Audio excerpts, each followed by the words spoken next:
Xiaofan's Wuxia Tales. Chapter 1081.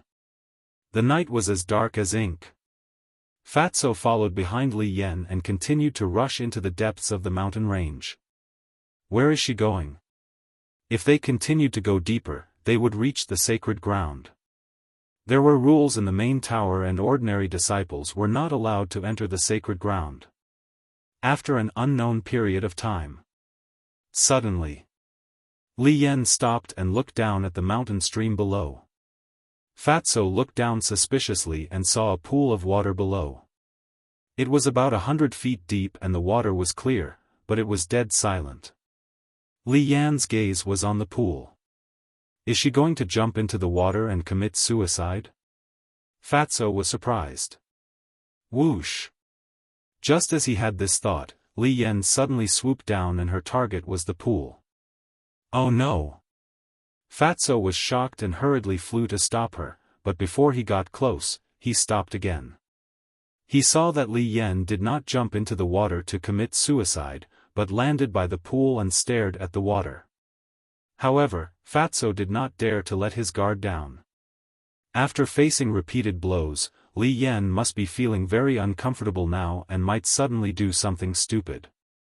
He quietly landed in the woods by the pool and hid in the dark, staring at Li Yan. Xiaobai, I'm here. Suddenly, Li Yan spoke softly to the pool and a smile appeared on her face. Xiaobai? Fatso was slightly stunned and glanced at the water. Who was she talking to? Splash! Not long after she finished speaking, the water suddenly rippled. Whoosh! The next moment, a white stream of light rushed out of the water and landed in front of Li Yan. It was a small thing that looked like a snake and was only about the length of a chopstick. It was as white as jade and emitted a hazy glow in the night. No way! Looking at the little thing, Fatso was dumbfounded. On the little thing's head, he saw a white horn. It was like white jade, sparkling and translucent. And under its abdomen, Fatso also saw 4 claws. Her 2 black eyes were as bright as gems, and they were very attractive. It's actually little white dragon, am I fucking seeing things? Fatso's face was filled with disbelief. He rubbed his eyes hard and looked at the little thing again. I'm not seeing things. It really is little white dragon. Fatso's gaze trembled, his eyes filled with shock. The divine dragon was something that only existed in legends, but he did not expect it to really exist in this world. Li Yan stretched out her slender arm and stroked the little white dragon's head. She smiled and said, Little White, I haven't seen you for a few days. Did you miss me? Yai. The little white dragon cried out softly as it rubbed its little head against Li Yan's palm, seemingly enjoying Li Yan's touch. Unbelievable, this woman actually has a little white dragon by her side. Fatso mumbled, his eyes shining brightly. The divine dragon was the king of all beasts. Anyone who saw it would be moved. Li Yan held little white dragon in her hands like a mother.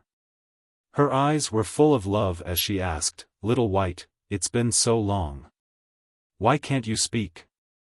The gigolo looked at Li Yan innocently, shook his little head, and made a very helpless expression. What a cute little thing. Li Yan hugged little white dragon lovingly and sat on a green rock by the lake. She looked at the faintly discernible crescent moon in the dark clouds, and a worried expression appeared on her face again. How nice would it be if Grandpa Fatty was that little white dragon? Looking at the little white dragon rubbing against Li Yan's chest, Fatty's face was filled with jealousy and hatred. They were both living beings, but why was there such a huge difference? The night wind was a little chilly. Little white dragon gradually noticed Li Yan's abnormality and raised its little head to look at her suspiciously. Little White, do you know? So many things have happened during this period of time, and I can't hold on any longer. Li Yan murmured. Little white dragon looked at her as if it understood. Li Yan retracted her gaze and looked at little white dragon's lively eyes with a smile. You don't understand yet. Little White Dragon pouted to express its dissatisfaction. Little thing, I'm in a good mood after seeing you, but this might be the last time I'll come to see you. Li Yan sighed, her expression filled with loneliness. Little White Dragon still had a confused look on its face. Next. Li Yan said a lot more to Little White Dragon. Time passed bit by bit.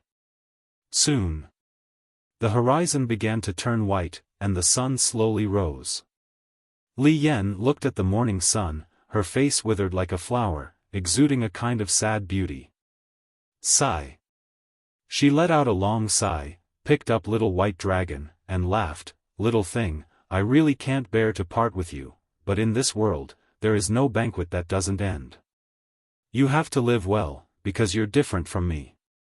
My fate has already been decided, but you, one day in the future, the world will worship you as a god, no one can restrain you, and no one dares to control your fate. After Li Yan finished speaking, she held Little White Dragon and extended it towards the pool, smiling. Go. Yeah. Little White Dragon did not jump into the pool. It waved its claws, as if it was trying to express something. Li Yan said, Are you saying that we will go to the outside world together in the future? Little White Dragon nodded repeatedly. Li Yan's expression was slightly gloomy, but then she smiled and nodded. All right, I'll wait for you. Little White Dragon cried out excitedly a few times, then intimately stuck out its tongue and licked Li Yan's palm, then turned around and jumped into the pool, disappearing. The surface of the water quickly calmed down. It's finally time to leave. That night, the most boring person was Fatso. He couldn't do anything and just kept squatting there. He was about to get sick from holding it in.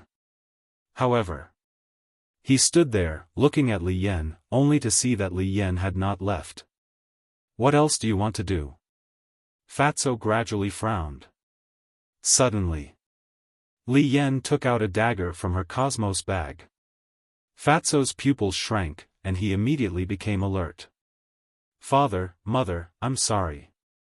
I can't marry an old man. Grandfather, Yan is here to accompany you. Li Yan muttered to herself, held the dagger, and stabbed it towards her heart. Damn it, I really did something stupid. Fatso's face changed. Like an ape, he jumped out and instantly landed in front of Li Yan, and then grabbed Li Yan's wrist. The dagger had already cut through Li Yan's clothes and almost pierced her heart. Fortunately, I made it in time, otherwise I would have been scolded to death by the boss. Fatso wiped his cold sweat, grabbed Li Yan's dagger, and said angrily, Why are you so stupid? What's in it for you? Fatso's sudden appearance surprised Li Yan. Fatso said helplessly, I have been watching you in secret, afraid that you would do something stupid. Li Yan was stunned, then shook her head and said self-deprecatingly, I didn't expect that there would be someone in this world who cares about me. You asked me what's in it for me, and I told you that I can be free by doing this. Fatso said, Isn't it just some trivial matter, do you need to be so pessimistic? My grandfather who loved me the most is dead. Father wants me to marry an old man, is this still a small matter? Li Yan stood up and stared at Fatso angrily, roaring. What's the big deal? Who doesn't have any setbacks in their life? If everyone is like you, committing suicide when they encounter something, then wouldn't the world become extinct? Besides, your grandfather doesn't want to see you like this. Fatso said. I know, I understand what you're saying, but, when I think about living with Fu Anshan for the rest of my life, I can't help but be afraid. Li Yan squatted on the ground, hugging her legs, in despair and pain.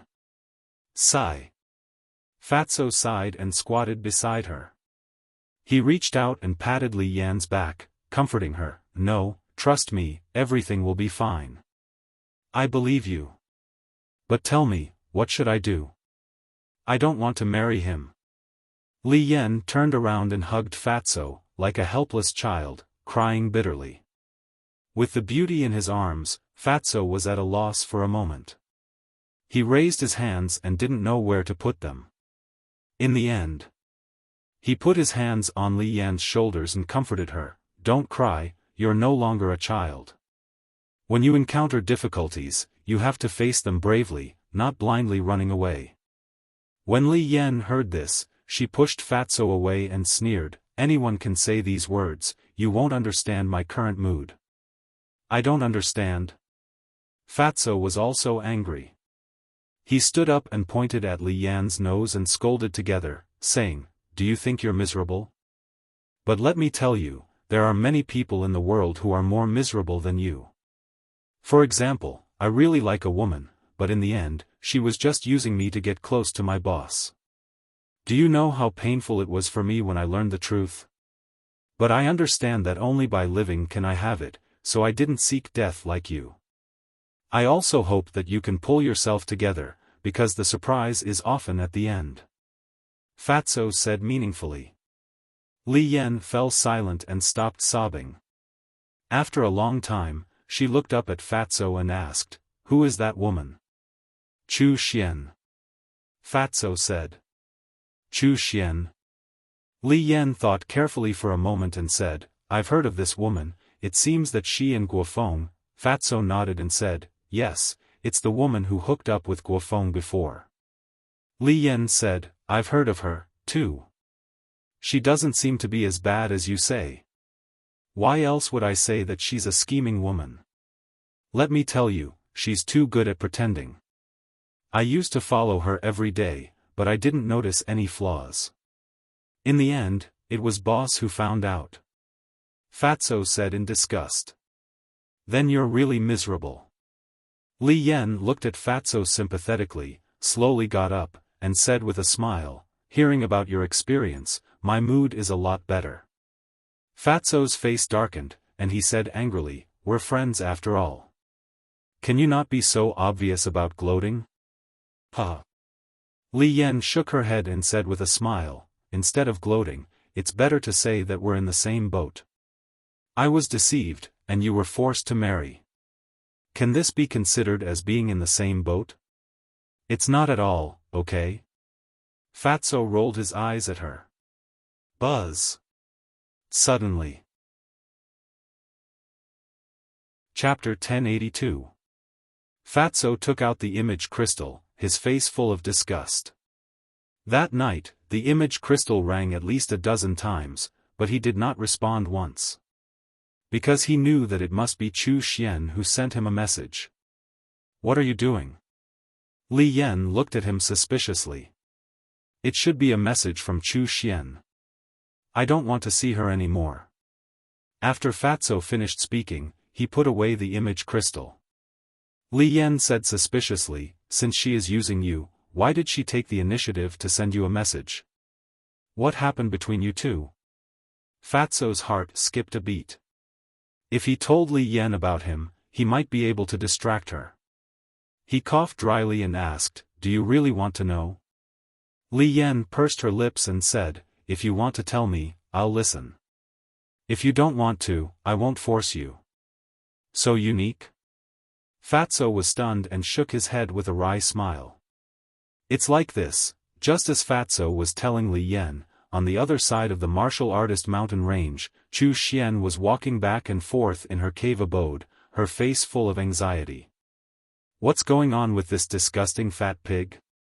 I've sent him so many messages, but he didn't respond to me. She didn't realize that Fatso had seen through her conspiracy and still had an unapproachable attitude. I don't believe that he can really ignore my existence. She took out the image crystal again and sent a message to Fatso. Beside the pool. Fatso finished the whole story in a few words. After listening, Li Yan suddenly realized and said, in that case, young Master Hao has already set out to deal with the Heavenly Jade tribe. Now Chu Xian is looking for you, not because she has changed her mind, but because she wants you to help her. That's right. Fatso nodded. Li Yan shook her head and sighed. This woman's scheming is indeed a little scary, but she's also caught in her own trap. Buzz. At this moment, Fatso's image crystal rang again. Fatso raised his eyebrows and said impatiently, "It must be her again." "Don't worry, I'll go back with you." Li Yan nodded. Fatso also secretly heaved a sigh of relief. Finally, this problem was solved. He believed that Li Yan would not do anything stupid in the future. But after taking 2 steps, Li Yan stopped again. "Don't tell me you haven't thought it through?" Fatso's eyelids twitched as he looked at her nervously. Li Yan rolled her eyes and faintly sighed, "Don't worry, I won't take things too hard. I'm just thinking, should I anger that Chu Xian a little?" "How?"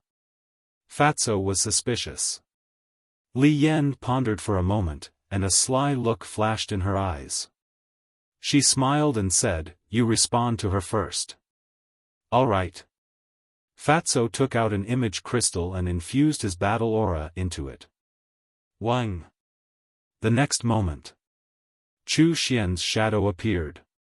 When she saw Li Yan next to Fatso, she immediately raised her eyebrows, then looked at Fatso and said, "What's the matter with you? I've been sending you messages since last night, but you haven't replied to me?" Fatso was about to speak. Li Yan suddenly stepped forward and hugged Fatso's arm, looking extremely intimate. She looked at Chu Xian and said, "He was with me last night, of course he didn't have time to care about you." Fatso was stunned. This was too unexpected. He had thought of many possibilities, but he did not expect Li Yan to use such a method to anger Chu Xian. But it was quite interesting. At the same time, Chu Xian's face turned green. It was not easy for her to put down her face and take the initiative to look for this damn fat pig, but she did not expect that he had already hooked up with another woman. "Give me an explanation." Chu Xian's face was a little ferocious. "Lord Fatty can be with whomever he likes. Why should I explain myself to you? Who are you?" Fatso sneered. Chu Xian's body trembled, and she looked at Fatso as if looking at a stranger, and said, "Did you lie to me before?" "I didn't lie to you. At that time, I really liked you, but suddenly, I found a better woman than you." Fatso hugged Li Yan's slender waist and was extremely proud. "Don't go too far." Feeling Fatso's big hands, Li Yan secretly glared at him. Fatty snickered, "It's just acting. Of course, we have to make it look good." Li Yan's face darkened, and she looked at Chu Xian with a forced smile and said, "Is there anything else? If not, please don't harass us again in the future." "What should I do?" Chu Xian panicked. If she did not deal with Fatso, how could she persuade Ancestor Mu to help her? "Do you have anything else?" Li Yan urged impatiently. Fatso looked down at Li Yan and said with a smile, "Sister Yan, why are you talking so much nonsense with an unrelated person? Ignore her, let's go on a date." With that, Fatso was ready to turn off the image crystal. "Wait." Chu Xian hurriedly reached out and looked at Fatso. "I like you too. Let's be together." "You like me?" The fatty grinned and said, "I'm someone who doesn't have a good figure or strength. When did I become so popular?" Chu Xian said, "I don't care about that, as long as you treat me sincerely." "Still pretending?" Fatso sneered secretly and shook his head. "I'm sorry, you and I are in the past. Now, I only have Sister Yan, in my heart. I only have you in my heart too." Li Yan was also very cooperative and looked at Fatso affectionately.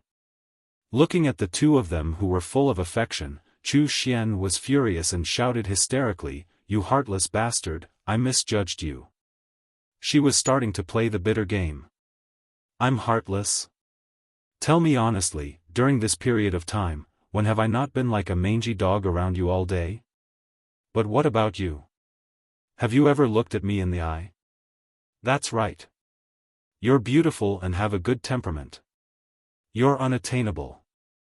I'm a fat man with a big head and big ears. I'm not worthy of you. You feel embarrassed to be with me. Since that's the case, why did you come to me? Fatso sneered. Chu Xian's face was green and red. Fatty's words were like loud and clear slaps, mercilessly slapping her face. Not only did it hurt her self-esteem, but it also trampled on her until she was scarred. But now, she could only endure. She looked at Fatso in disappointment and said, "Can't you see? I was testing you, but I didn't expect you to be so weak." Test. Fatso sneered and said, "What about your parents? They came here in person to test me too?" This woman was really shameless to the extreme. Why didn't he realize it before? Yes. We are all testing you. Let's cut the crap. I'll ask you one last time. Do you really want to be with her? Do you think she's really with you because she likes you? Chu Xian sneered. Fatso hugged Li Yan in his arms and said playfully, "Then why do you think Sister Yan, is with Fat Lord?" Chu Xian sneered and said, "I don't dare to talk nonsense, but it should have something to do with Ancestor Mu." The meaning behind his words was obvious. He was saying that Li Yan was using the fatty. A thief calling a thief? Fatso was stunned. Li Yan was also angry. It was Chu Xian who was using Fatso to get close to Ancestor Mu, but now she was biting her back? Did she really think she was easy to bully? Li Yan looked at Chu Xian mockingly and said lightly, "I'm not like some people who are two-faced and only care about profits. The man I want doesn't need to be strong, handsome, or have a strong family background. As long as we get along well, it's fine.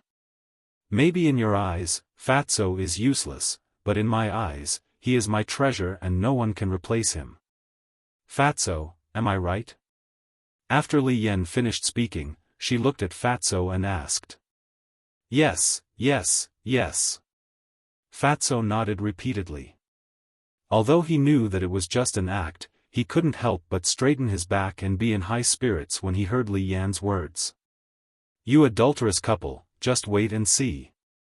Chu Xian's eyes were ferocious. This was the first time in her life that she had been humiliated like this. Not only did she hate Fatso, but she also hated Li Yan. "Let me tell you, you can scold me, but don't scold Sister Yan, If I hear you scold her again, don't blame me for being ruthless."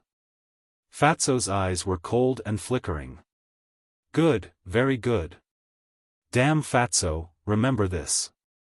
You humiliated me today, and I won't let it go just like that." Chu Xian was about to go crazy. She spat out a few words before her shadow disappeared. "Huh," Fatso suddenly laughed. Li Yan was also smiling, but when she found that Fatso hadn't let go, her face darkened and she said, "How long are you going to hold on to me?" Fatso was stunned and quickly withdrew his arm. He smiled embarrassedly and said, "Sorry, I was too immersed in the act." Li Yan stared at him speechlessly and asked, "Are you happy now?" "Yes. The resentment that has been accumulating for a few days is finally gone. I can start a new life." "Thank you." Fatso looked at Li Yan gratefully. Li Yan said, "It's okay, just treat it as returning the favor of saving my life." He. Fatso rubbed his head and laughed foolishly. Li Yan rolled her eyes at him, and her expression became lonely again. She sighed and said, "Sigh, your matter has been solved, but what about mine? I really don't know how to solve it." Fatso smiled and said, "Don't worry, that old thing Fu Anshan won't succeed. You want to help me?" Li Yan looked at him in surprise. "It's a secret, you'll know when the time comes. In short, that old fart wants to eat a cabbage like you, he's daydreaming." Fatso smiled disdainfully. Hearing this, Li Yan's heart inexplicably felt at ease. Fatso said, "Let's go, Fat Lord will send you back." Li Yan nodded. Then the two of them walked side by side towards the Warrior Mountain Range. "I have a question to ask you. Haven't you already broken through to the Battle Saint realm? Why don't you go to the Sacred Land?" Li Yan's voice sounded in the forest. Fatso had already stepped into the Battle Saint realm. Fatso said, "It's to stay by Chu Xian's side." "Then you entered the main tower for her?" Li Yan asked again. "Yes." Fatso sighed deeply. "Then you're really stupid." Li Yan despised him. "How would I know that she's such a person?" Fatso said helplessly. Chapter 1083. Time flew by. There was only one day left before the heavenly spiral tribe would be expelled. This morning, Chu Xian came to Soothing Lake and stood by the lake. Looking at the small island in the middle of the lake, she gritted her teeth and flew towards the small island. Roar! However, just as she flew up, a huge beast roared out of the lake. Chu Xian was so scared that her face turned pale. Because it was a sacred beast. The beast stood above the lake like a beast god. It looked at Chu Xian coldly and shouted, "The main tower is a forbidden area. Please leave immediately." Chu Xian quickly said, "I am a friend of Ancestor Mu. I have something to discuss with him. Please make an exception." The beast said, "Since you are a friend of Ancestor Mu, why don't you send him a message directly?" Chu Xian said, "I haven't had the time to establish a contract with him." "How can you be considered a friend without establishing a contract? Do you think I am one of those beasts that have yet to develop intelligence? Get lost immediately." The beast shouted, its huge eyes flashing fiercely. Chu Xian said anxiously, "We are really friends. If you don't believe me, you can ask him." The beast looked at her suspiciously and asked, "What is your name?" "Chu Xian." Chu Xian said. "All right, wait here.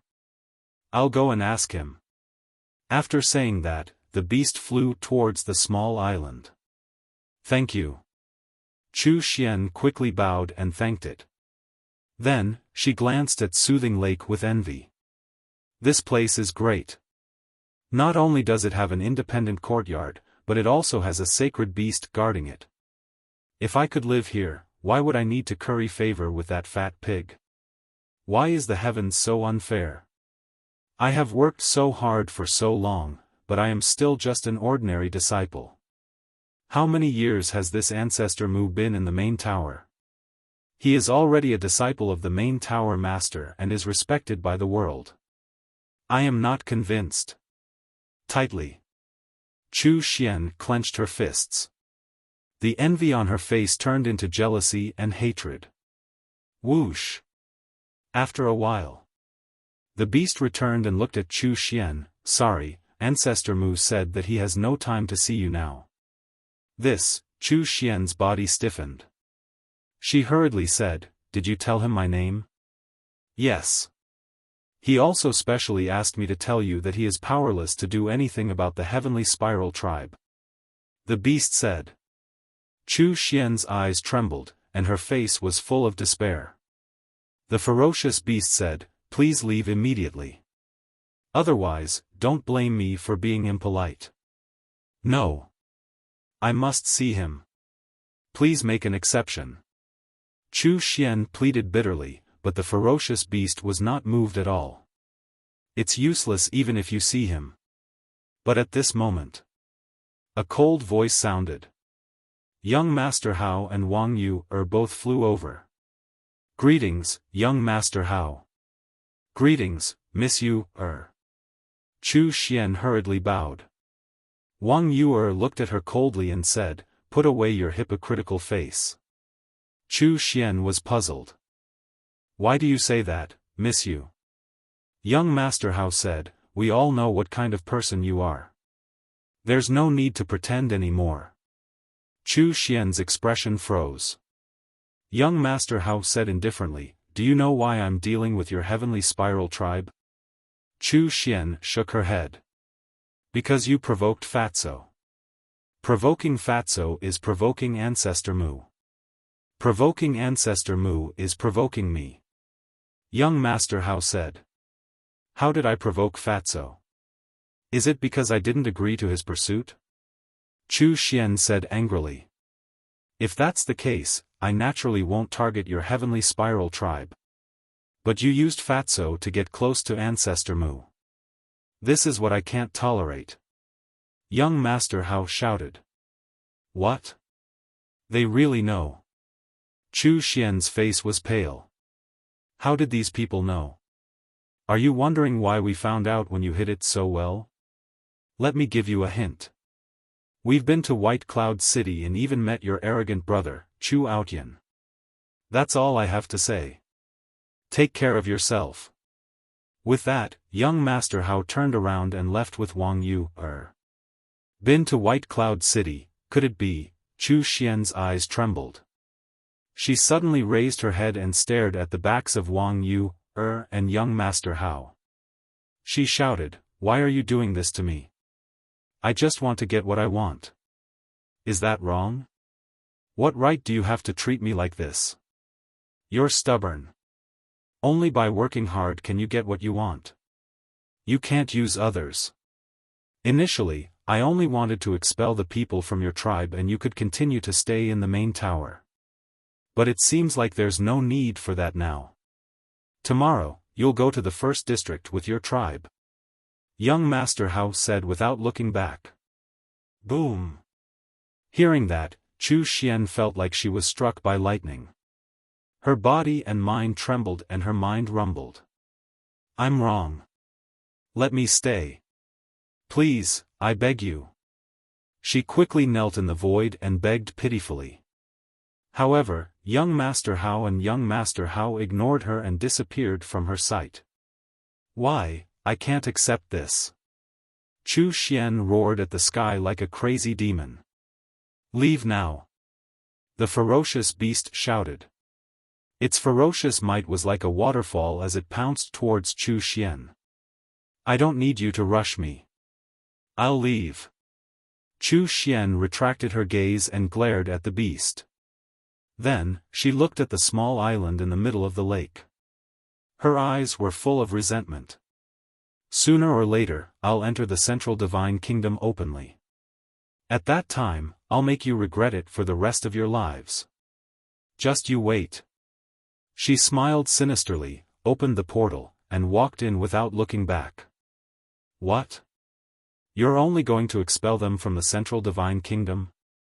At the same time, Fatso and Qin Feiyang were talking through transmission. The fatty's face was filled with displeasure. I just heard it from young Master Hao. He probably misunderstood us. We said we'll make the Heavenly Spiral tribe disappear, but we're actually going to exterminate them. He thought we were asking him to expel the Heavenly Spiral tribe from the Central Divine Kingdom. Qin Feiyang said. On the same day. Since young Master Hao had offered to help solve this problem, he didn't ask about it. He had been cultivating quietly. When the beast went to find him, young Master Hao came out after hearing the news. He casually asked young Master Hao and found out. Isn't this letting the tiger return to the mountain? Fatso raised his eyebrows. Letting the tiger return to the mountain? It shouldn't be. Qin Feiyang shook his head. Although the leader of the Heavenly Spiral tribe was a 9-star battle saint, they had all unlocked the gate of potential. It was only a matter of time before they surpassed the leader of the Heavenly Spiral tribe. As for Chu Xian, she was just a battle master. Even if she was given time, what could she do? I still think we're letting them off too easily. Why don't we go to the Heavenly Spiral tribe tonight? Fatso's eyes flashed with killing intent. No. Young Master Hao must have gotten the Chief Pagoda Master's approval. If we go and exterminate the Heavenly Spiral tribe now, I'm afraid the Chief Pagoda Master will be dissatisfied. After all, the Chief Pagoda Master already has the intention to get rid of me. Qin Feiyang said in a deep voice. Fatso nodded and said, That's true. If the Chief Pagoda Master uses this as a pretext to make a fuss and accuses us of killing the innocent, then the loss will outweigh the gain. Yes. Now we can't let him seize the opportunity. As for the Heavenly Spiral tribe, if you really want to get rid of them, we can just go to the first district. Qin Feiyang said. All right. Anyway, Chu Xian has suffered enough for the past 2 days. Fatso sneered. That's right. Moreover, for the people of the Central Divine Kingdom, being exiled to the first district is more painful than being killed directly. Qin Feiyang said with a smile. She finally paid the price. Let's see if she still dares to do this in the future. Fatso's face was full of disgust. Qin Feiyang smiled and asked, how's Li Yan? As you expected, she really went to seek death, but now she has been comforted by Fat Lord. By the way, there's one more thing. Fatso's eyes lit up. What is it? Qin Feiyang was surprised. Fatso said, there's a little white dragon hidden in the chief pagoda. What? Qin Feiyang suddenly stood up, his eyes full of disbelief. Fat Lord saw it with his own eyes. That little white dragon seems to have been born not long ago and has not fully awakened its intelligence. Fatso said. Where is it? Qin Feiyang asked. Fatso said, in a pool not far from the sword tip. Why don't Fat Lord take you to have a look tonight? Okay. Qin Feiyang nodded. Then I'll continue to keep an eye on Li Yan. I'll send you a message tonight. After Fatso finished speaking, the shadow dissipated. Qin Feiyang returned to his seat and couldn't calm down for a long time. There was actually a little white dragon in the chief pagoda. This was too shocking. He couldn't wait to go and take a look. But reason told him that he couldn't do this. Because there were too many people during the day, if he was seen by someone, it would be bad. Midnight. 2 black shadows swept across the sky above the sword tip. It was Qin Feiyang and Fatso.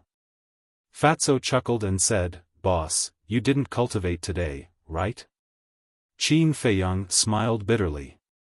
With the birth of the divine dragon, how could he still be in the mood to cultivate? It could be said that this day felt like a year to him. Suddenly, Qin Feiyang seemed to have thought of something and asked, Li Yan also knows about the little white dragon? Fatso said, she was the one who summoned the little white dragon, and it seems that they have a very good relationship. I didn't expect this woman to be so capable. Even the divine dragon likes her so much. Qin Feiyang was surprised. Fatso laughed, this means that she is kind-hearted. That's right. Generally, divine beasts like the little white dragon that have just been born prefer to come into contact with people with pure hearts. Qin Feiyang nodded. While they were talking, the 2 of them arrived above the pool. Go down. Fatso waved his hand, and the 2 of them landed by the pool like lightning. This place was still the same as last night. It was silent, and there was not the slightest fluctuation on the surface of the water. Little white dragon, I'm here. Fatso looked at the pool, and called out softly in the same way that Li Yan summoned the little white dragon last night. Time passed breath by breath. Even after 100 breaths, there was still no movement on the surface of the water. Little white dragon, big brother has candy to eat. Little white dragon, big brother has a beautiful big sister here. Little white dragon, your sister Li Yan is looking for you. Fatso tried many more methods, but to no avail.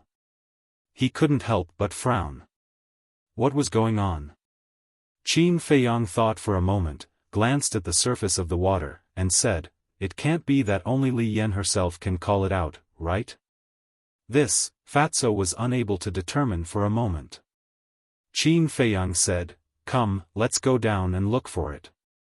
Standing here and thinking, he couldn't come up with any results, so he might as well take action.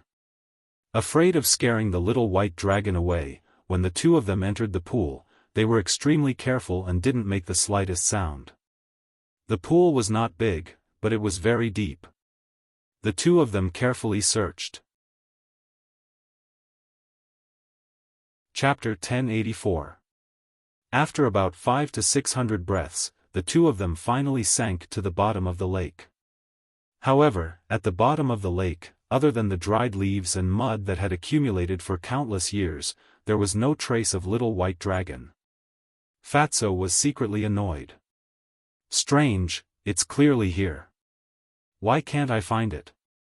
Qin Feiyang's eyes flickered.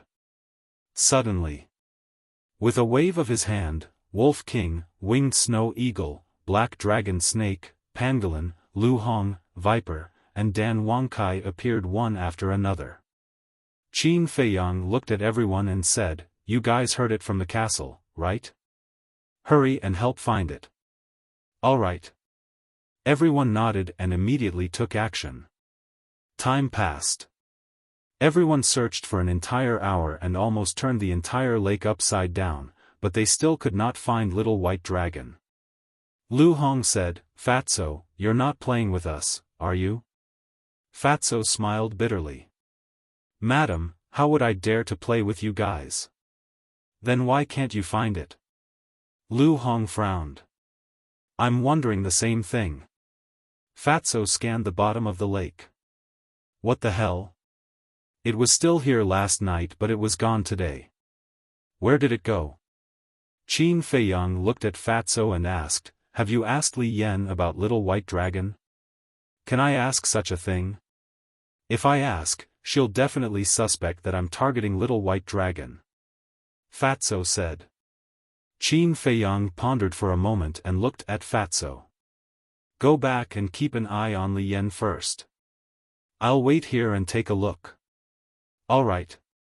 Fatso nodded and headed towards the top of the lake. Qin Feiyang looked at Lu Hong and the others and smiled. "I'll be enough here alone. You guys can go to the castle to cultivate as well." Dan Wangkai said hurriedly, "Young master, can you help me solve the problem of the pill fire as soon as possible?" He was a person who was born to refine pills. If he didn't refine pills for a day, his hands would itch. Qin Feiyang was stunned and apologized, "I'm sorry, I forgot about it." After saying that, he took out a jade box and handed it to Dan Wangkai. He smiled and said, "There's a cluster of grade 6 alchemy fire inside. Take it and use it." This grade 6 elixir fire was a congratulatory gift from the chief of the Divine Python tribe during the apprenticeship ceremony. Only a grade 6 alchemy fire? Dan Wangkai was a little disappointed. "Then what rank do you want?" "7th rank?" Even the main tower regards the 7th grade pill fire as a treasure. "Where am I supposed to find it for you?" Qin Feiyang smiled helplessly. Dan Wangkai said, "But if I use a 6th grade alchemy fire, I can only refine battle chi pills with 4 veins. This will slow down everyone's cultivation speed. The more veins there were, the more energy the battle chi pill contained. Although there was only a difference of 1 between 4 and 5 elixir veins, the difference in effect was like heaven and earth." "That makes sense." Qin Feiyang lowered his head and pondered for a while. He said, "How about this, you use it first. I'll go to the trading pavilion tomorrow." "All right." Dan Wangkai nodded helplessly, then smiled and said, "What about the recipes for potential pills?" His eyes were filled with desire. Qin Feiyang smiled and said, "It's all in the pill scripture. Go take a look yourself." "Thank you, young master." Dan Wangkai was overjoyed. Qin Feiyang smiled faintly and said, "Didn't I say it before? If you follow me, I won't mistreat you." Of course, of course." Dan Wangkai nodded and smiled flatteringly. Beside him, Viper also had a flattering look on his face. Qin Feiyang waved his hand and sent the people and beasts to the ancient castle. Then, he sat cross-legged at the bottom of the lake and waited for Little White Dragon to appear. Dragon Phoenix Pavilion. Although it was already late at night, it was still as lively as ever. In a certain private room, a woman in white sat beside the coffee table. The water in the teapot was already boiling and gurgling. The fragrance of tea filled the entire room. However, the woman in white did not seem to be interested in tea at all and was frowning the entire time. Buzz. Suddenly, she took out an image crystal. Before long, the image of a middle-aged man appeared. It was the leader of the divine python tribe. The leader of the divine python tribe smiled and asked, "Madam, how's the progress?" "That's right." The woman in white was the high priestess of the divine python tribe. The high priestess sighed. "Don't mention it. I haven't even seen him yet." The leader of the divine python tribe frowned and said, "What's going on? Didn't you go there long ago? Could it be that he doesn't want to see you?" "That's not it." The high priestess shook her head. "Then why is that?" The leader of the divine python tribe was suspicious. The high priestess said, "Ever since I entered the divine city, I've been waiting at the Dragon Phoenix Pavilion. But until now, he hasn't come to the Dragon Phoenix Pavilion even once. I heard that this lad is a cultivation maniac and won't wander outside if there's nothing. Why don't you go to the main tower to look for him?" The leader of the divine python tribe asked. "According to my sources, he's staying at the Soothing Lake now. You know that place, outsiders can't enter at all. Moreover, if I go to the main tower to look for him openly, the tower master will definitely ask about it. The tower master is unfathomable. I don't want to face him unless I have no other choice." The high priestess said. "That's true." The leader of the divine python tribe nodded and said, "What about Pei? Isn't he on good terms with Ancestor Mu? I don't want to alarm him either. After all, this matter is related to him." The high priestess rubbed her head and said, "Doesn't Ancestor Mu have many friends?" The leader of the divine python tribe said angrily. "How can someone like him have friends? There's Fatso, but he hasn't come to the Dragon Phoenix Pavilion either. As for Mr. Hao, he comes here often, but I don't dare to look for him." The high priestess said. "Why are you afraid of Mr. Hao? He's a good-for-nothing. Even if you reveal a flaw, he might not be able to detect anything. The next time you see him, go to him and ask him to pass on the message to Ancestor Mu." The leader of the divine python tribe said with a hint of disdain towards Mr. Hao. The high priestess thought for a while and nodded with a smile. "You're right. I was too cautious. All right, I'll inform you as soon as I have news. Thank you for your hard work, madam." The leader of the divine python tribe smiled. The high priestess smiled and turned off the image crystal. She went to her bedroom to rest. However, the two of them did not know that Mr. Hao, whom they had underestimated, had already been reborn and had found out about their secret. Before they knew it, the sky had turned bright. Qin Feiyang came out of the pool with a disappointed look on his face. After waiting for an entire night, he still did not see the little white dragon. If not for the fact that Fatso saw it with his own eyes, he would have doubted the existence of the little white dragon. There's still a long way to go. Let's take it slow. Qin Feiyang sighed inwardly. He raised his head and looked at the morning sun on the horizon. Then, he opened the portal and walked in. East City. Trading Pavilion. Qin Feiyang came here again. It's Ancestor Mu. He's now the direct disciple of the Chief Tower Master. He doesn't lack anything. Why is he still here? When people saw Qin Feiyang, they immediately retreated to the side, their faces full of awe. "Mr. Mu, is there anything I can help you with?" The staff members of the trading pavilion also rushed toward Qin Feiyang, and they didn't even bother to hide their fawning expressions. Qin Feiyang smiled and said, "You guys go do your own things. I'll walk around alone." The group of staff was disappointed. It was not easy for the Chief Tower Master's disciple to come to the trading pavilion. Unfortunately, they did not have the chance to curry favor with him. Qin Feiyang strolled around the trading pavilion. Everything here had not changed. He was also very familiar with the faces of the staff. However, he was not used to the trading pavilion without Li He. There was a sense of strangeness. Mr. Mu, what a rare guest. After a while, an old man in red rushed over and stopped in front of Qin Feiyang. His old face was full of smiles. You are? Qin Feiyang looked at the old man in red suspiciously. The old man in red cupped his hands and said with a smile, my name is Lu Yuan.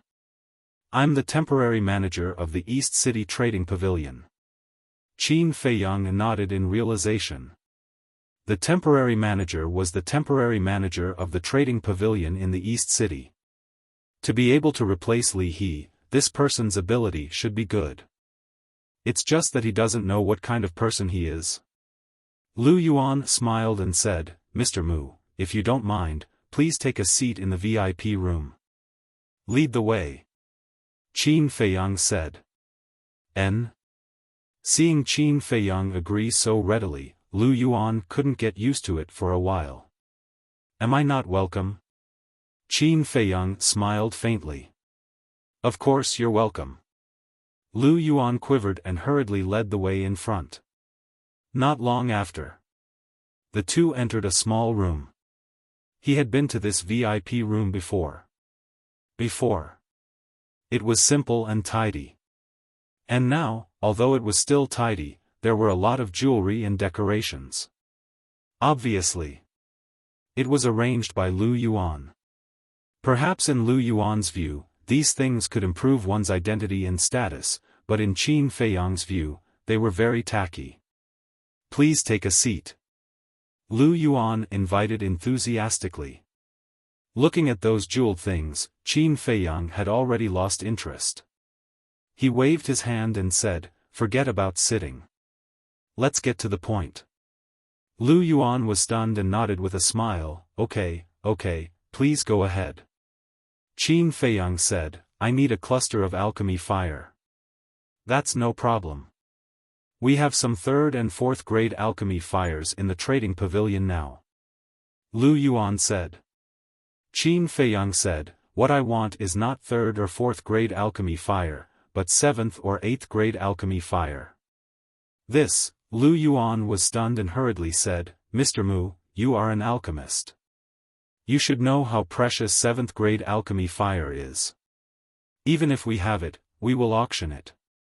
We will not trade it privately, let alone 8th grade alchemy fire. We really don't have it. The price doesn't matter. Qin Feiyang said. Lu Yuan smiled apologetically, it's not about the price. We really don't have it. Please forgive us, Mr. Mu. Qin Feiyang frowned and asked, do the trading pavilions in West City, South City, and North City have it? Lu Yuan said, I don't know about that. If you have time, you can go take a look yourself. If you don't, I'm willing to help you ask. Alright, go ahead and ask. Qin Feiyang said. Please wait for a moment, Mr. Mu. After Lu Yuan finished speaking, he turned and left the VIP room. Qin Feiyang sat next to the tea table and frowned. If the trading pavilions did not have it, where could he find alchemy fire? Should he look for the chief tower master? Time passed quietly. Lu Yuan finally returned and said apologetically, Mr. Mu, I'm sorry. I've asked. They don't have 7th or 8th grade alchemy fires. They do have 6th grade alchemy fires, but I don't know if Mr. Mu. Qin Feiyang stood up and said, forget about the 6th grade alchemy fire. Since they don't have it, I won't bother you anymore. Goodbye. Take care, Mr. Mu. Chapter 1085. Qin Feiyang opened the portal and returned to the calm lake. Soon, he received a message from Yan Wei. What's wrong? Qin Feiyang asked with a smile.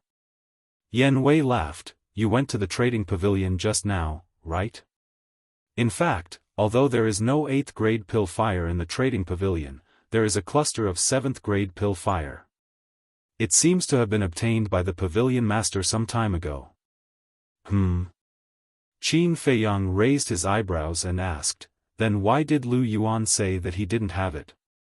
Because of Fu Anshan. Fu Anshan has already told Lu Yuan and the others that as long as you go to the trading pavilion, they will say that they don't have it. Of course, if it was in the past, Lu Yuan and the others would definitely not listen to him. But now, the matter of Fu Anshan inheriting the position of deputy pavilion master has been decided, and they don't dare to go against Fu Anshan anymore. In other words, the stewards of the 4 major districts are suppressing you in disguise. Yan Wei said. This old thing still doesn't know how to stop. Qin Feiyang's eyes were filled with anger. Stop? You're thinking too much, he's still proud of himself. Yan Wei said playfully. Then I'd like to see how long he can be proud of himself. The corner of Qin Feiyang's mouth lifted, pursed with a thick sense of ridicule, and then said, don't act rashly, I will take care of him. I know. Yan Wei nodded. After ending the conversation, Qin Feiyang lowered his head for a moment and sneered, if I let you live so comfortably until the succession ceremony 2 months later, it would be too easy for you. He walked out of the attic and arrived outside young Master Hao's door. Dong! A moment later. Young Master Hao opened the door and smiled, are you planning to go to the Dragon Phoenix Pavilion with me? Why would I go to the Dragon Phoenix Pavilion? Qin Feiyang was stunned. Young Master Hao said, don't you know? Today is the day of the Dragon Phoenix wine auction. Not interested. Qin Feiyang shook his head. Then why are you looking for me? Young Master Hao was suspicious. Qin Feiyang said, I want to ask, where does the pavilion master live? You're looking for him? Young Master Hao was surprised. Yes. Qin Feiyang nodded. Young Master Hao's eyes brightened as he asked, why are you looking for him? Is there something interesting? Qin Feiyang smiled and said, you can say that. How about it? Are you interested in going together? This, young Master Hao hesitated for a moment, then shook his head and said, forget it, I'll still go to the Dragon Phoenix Pavilion. That old man lives outside the city. If you go west, with your speed, you'll see a huge valley in about an hour. He lives in that valley. All right. Then I'll go. I also wish you the best and see the true appearance of the young lady of the Dragon Phoenix Pavilion. Qin Feiyang said with a smile. True appearance? Young Master Hao shook his head inside, it's good enough to see her. Qin Feiyang looked at him. Young Master Hao's perseverance in this aspect was quite good. If it were anyone else, they would have fallen out long ago if they didn't even know what she looked like after paying so much. I'm just saying if her true appearance isn't as beautiful as you think, or even an ugly monster, can you accept it? Qin Feiyang asked. That depends on how ugly she is. If it's just average, I can accept it. Young Master Hao said. Qin Feiyang shook his head and smiled, saying, then I wish you good luck. After saying that, Qin Feiyang opened the teleportation gate and descended outside the city. Then, he rushed straight to the west. An hour later. He indeed saw a valley. The valley was unimaginably large, covering an area of dozens of miles. It was surrounded by mountains on all sides, and could only be entered from above. There were also countless ferocious beasts in the forest around the valley. And they were basically all emperor beasts. Even from afar, he could sense the terrifying auras coming from them. This old man really knows how to pick a place. Qin Feiyang muttered. Walking in this place was simply terrifying. Roar! A black leopard roared out. Its body was more than 10 meters long, and its emperor's might surged in the sky. Qin Feiyang's pupils constricted, and he immediately became vigilant. But the result was beyond his expectations. The ferocious beast did not attack him, but just observed him from afar. What's going on? Qin Feiyang was suspicious. Suddenly, the black leopard said, "Young Master Mu, please follow me." What's going on? How do you know who I am? Qin Feiyang was extremely shocked. The black leopard did not answer. It turned around and flew toward the valley. Qin Feiyang followed it suspiciously. Gradually, he found that the emperor beasts lurking in the mountains were also looking at him curiously. After a while, Qin Feiyang followed the black leopard into the valley. He was immediately dumbfounded. In such a huge valley, medicinal herbs were all planted. Some were green and glistening. Some were crystal clear. They swayed in the wind, gushing with multicolored light, exuding endless vitality. Walking in the air above the valley, Qin Feiyang felt that his entire body was enveloped in a rich medicinal fragrance, making him feel refreshed. What kind of place is this? Following behind the black leopard, Qin Feiyang scanned the valley, his face full of surprise. Suddenly, he looked at a red fire-glass tree. On the fiery red tree trunk, there was actually a tiger-shaped spirit pattern. He looked at a dragon saliva fruit. On the fruit, there was also a tiger-shaped spirit pattern. Beside the dragon saliva fruit, there was a 9 suns flower, which also had a tiger-shaped spirit pattern. This, Qin Feiyang was dumbfounded. He raised his head and looked all the way into the depths of the valley. He found that many medicinal herbs had tiger-shaped spirit patterns. Why are there so many 10,000-year-old medicinal herbs? Only medicinal herbs over 10,000 years old would have tiger-shaped spirit patterns. These medicinal herbs all have owners. I advise you not to have any crooked thoughts.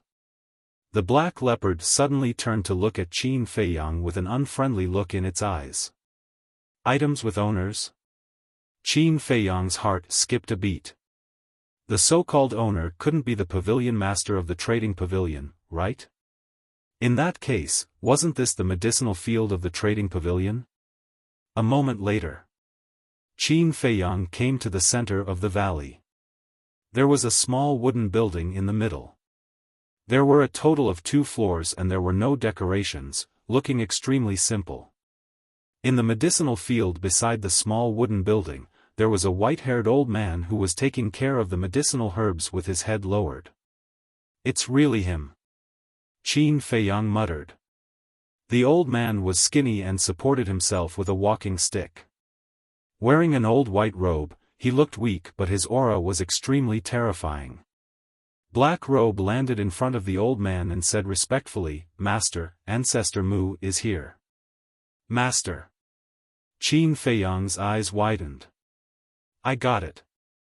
The old man chuckled but did not raise his head and continued to take care of the medicinal herbs.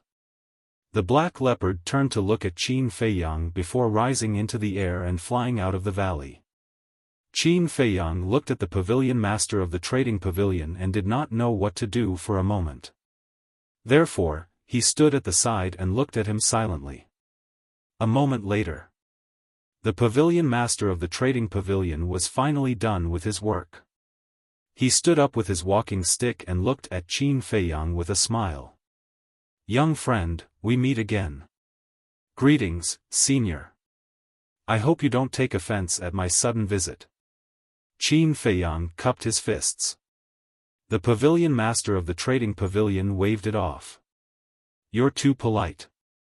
It's my honor to be a guest here. When he saw how polite the old man was, Qin Feiyang felt a little embarrassed and asked, Senior, how did the black leopard know who I was? The pavilion master of the trading pavilion said, It's not just the black leopard. The emperor beasts outside the valley know as well. The more Qin Feiyang listened, the more confused he became. The pavilion master of the trading pavilion smiled again. I told them that if you came here one day, they would bring you in directly. I see. Qin Feiyang nodded in realization. The pavilion master of the trading pavilion said, Young friend, you didn't come from afar just to visit an old man like me, right? Qin Feiyang said, I'm sure there's a private matter that I want to discuss with you. Then let's talk inside. The pavilion master of the trading pavilion led Qin Feiyang into the small wooden building. In front of the wooden building, there was a small open space with some flowers and plants. There was also a round stone table and 2 stone stools. I never thought that as the pavilion master of the trading pavilion, senior, you would live such a simple life. Qin Feiyang shook his head and smiled. I'm already so old. What else can I do? Now, I just want to have some peace and quiet. The pavilion master of the trading pavilion smiled and pointed to the stone stools. Young friend, please take a seat. Qin Feiyang nodded and sat on the stone stools. The pavilion master of the trading pavilion asked with a smile while making tea, young friend, your trip to Qinghai was quite smooth, right? Qin Feiyang said, thank you for your concern, senior. It was quite smooth. The pavilion master of the trading pavilion said, young friend, have you seen someone called Tan Jing? Who is Tan Jing? Qin Feiyang was suspicious. Tan Jing died in his hands. Of course, he knew who it was, but he certainly could not admit it now. The pavilion master of the trading pavilion smiled and said, I heard from the chief pavilion master that the alchemy fire was snatched away by your big brother in the end. Tan Jing should have died in his hands too. I don't know about that. Why don't I help you ask when I have time? Qin Feiyang said. That's not necessary. People have to pay a price for what they want. Young friend, please have some tea. The pavilion master of the trading pavilion smiled faintly and pushed a teacup in front of Qin Feiyang. Senior, you are detached from worldly affairs. I admire you. Qin Feiyang cupped his hands, then picked up the teacup and tasted it. Immediately, his eyes lit up and he praised, not bad. There is a faint fragrance of medicinal herbs in the natural tea fragrance. It has a unique flavor. Young friend, please look over there. The pavilion master of the trading pavilion pointed to the medicine field on the left. Qin Feiyang looked over and saw a small green tree growing in the medicine field. That was not a medicinal herb. It was a tea tree. Those are the tea trees that I cultivated myself when I had nothing to do. Although they are all ordinary tea trees, under the influence of the medicinal fragrance all year round, each leaf has a natural medicinal fragrance. I'm not bragging, but it tastes better than the so-called good tea outside. If you like it, I can give you some later. The pavilion master of the trading pavilion said with a smile. Thank you very much. Qin Feiyang was overjoyed. It seems that young friend is also a tea lover. The pavilion master of the trading pavilion smiled and retracted his gaze. He looked at Qin Feiyang and asked, young friend, what are you here for this time? Chapter 1086. The master of the trading pavilion looked down at the Juku yellow dragon elixir suspiciously. Immediately, he looked at Qin Feiyang in surprise and said, isn't this the Juku yellow dragon elixir? Yes. Qin Feiyang nodded. The master of the trading pavilion said suspiciously, why did you take out this elixir? Did you think that the auction price was too high? Do you want to return it now? Return it? Qin Feiyang was stunned. What did that mean? Young friend, we have a rule in the trading pavilion. Once something is sold, it can't be returned. Of course. I can also buy this Juku yellow dragon elixir, but the price, the master of the trading pavilion said with a smile. Wait. Qin Feiyang stretched out his hand and interrupted the master of the trading pavilion.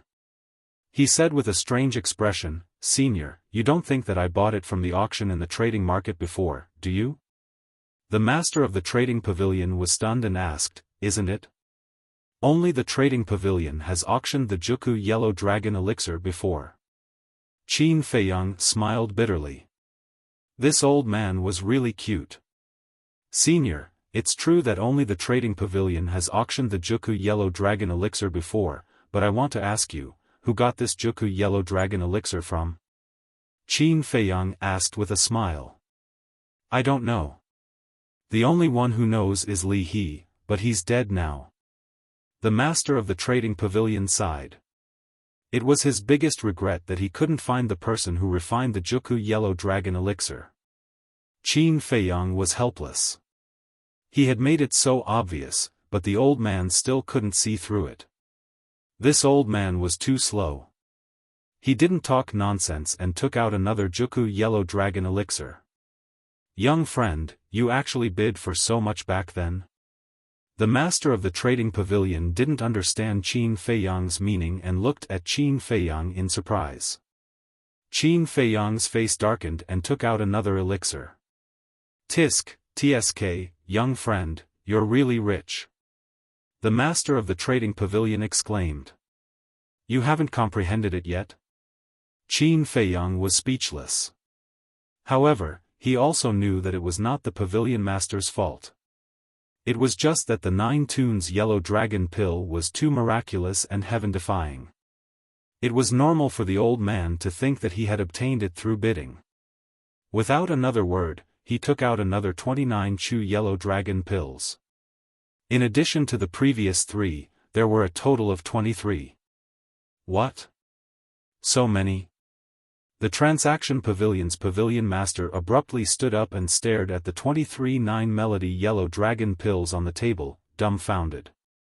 Suddenly, he recalled that he had never auctioned off so many Juku yellow dragon pills before. Could it be? He suddenly raised his head and stared at Qin Feiyang, saying in surprise, could it be that you were the one who gave Li He's 9 Chu yellow dragon pill? That's right. Qin Feiyang nodded. Where did you get it? The transaction pavilion's pavilion master shuddered and asked hurriedly. He had not thought that it was refined by Qin Feiyang. He only thought that someone gave it to Qin Feiyang or that Qin Feiyang found it by chance somewhere. Ugh! Qin Feiyang was speechless once more.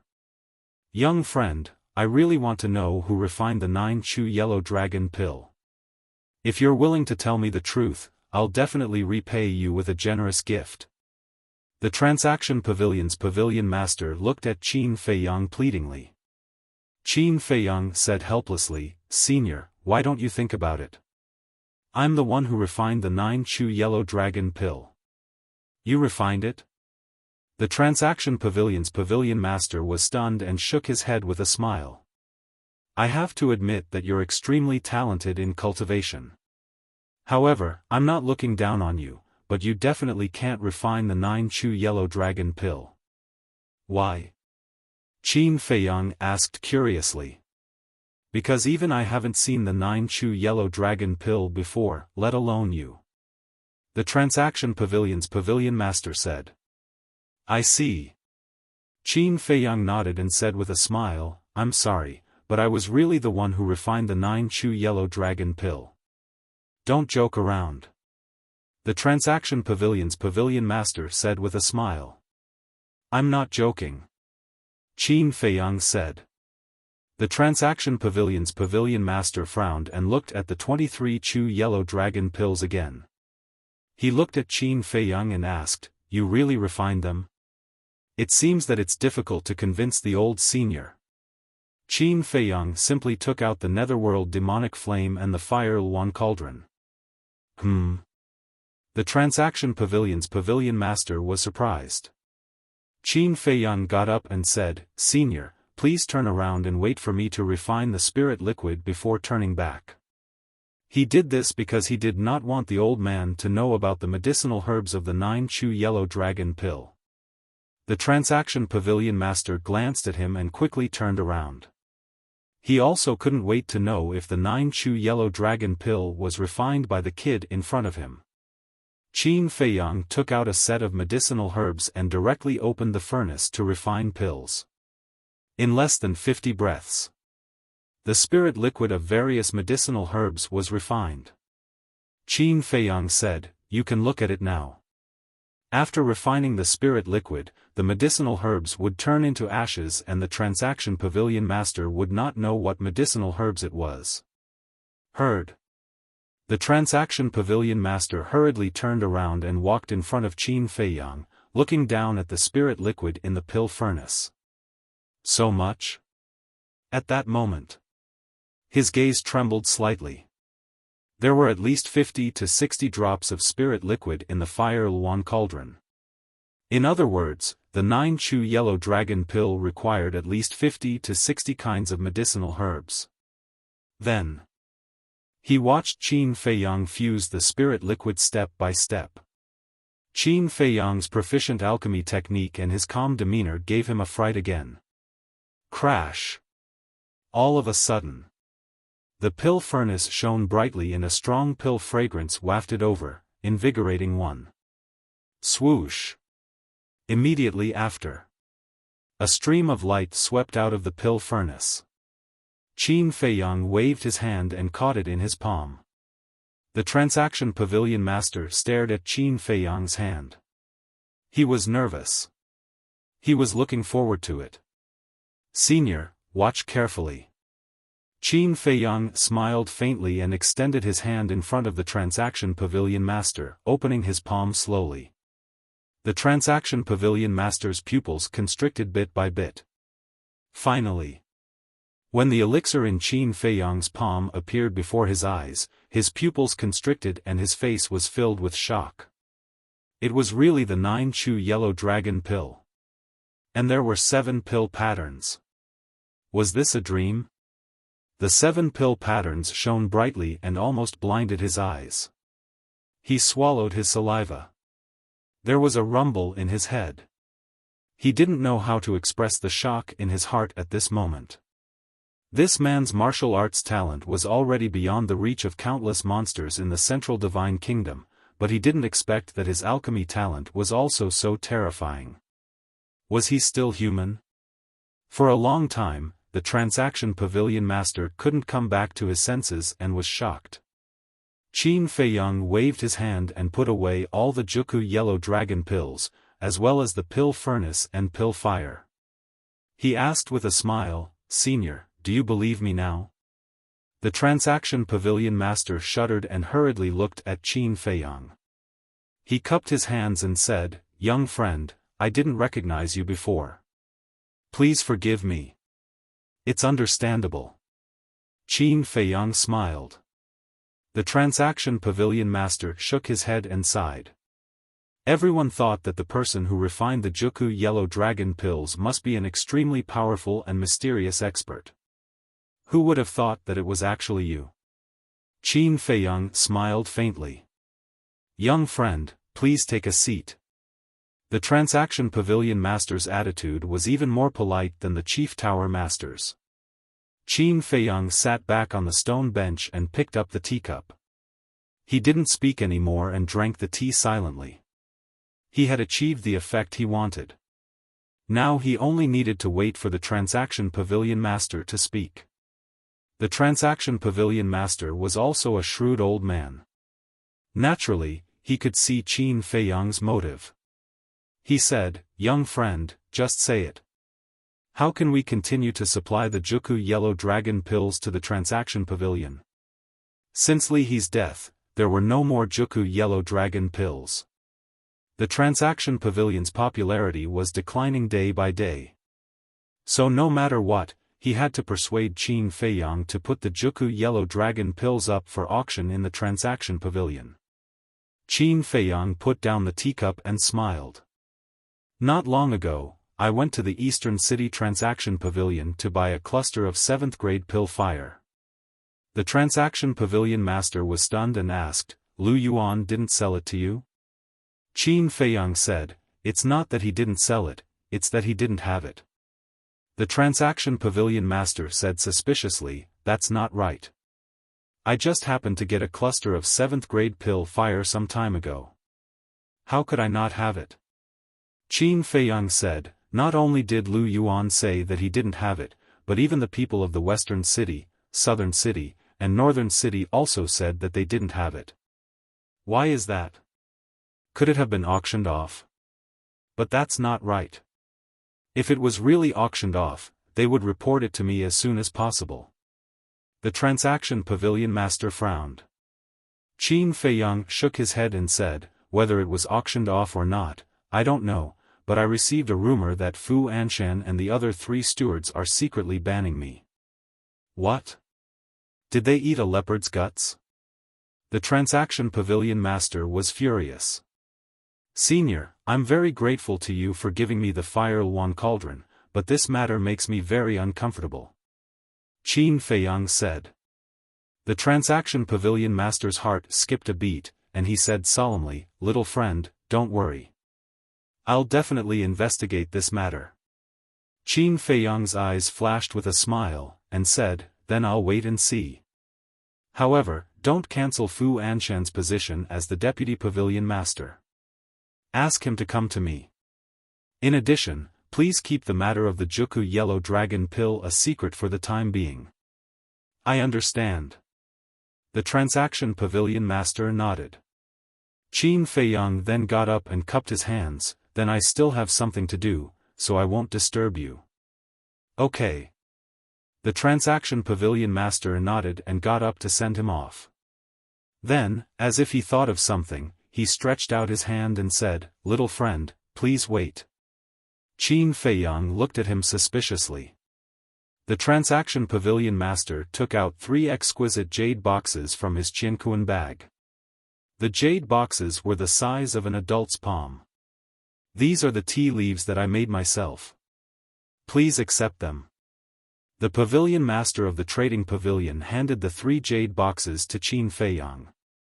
Qin Feiyang's eyes lit up, and he said with a smile, thank you, senior.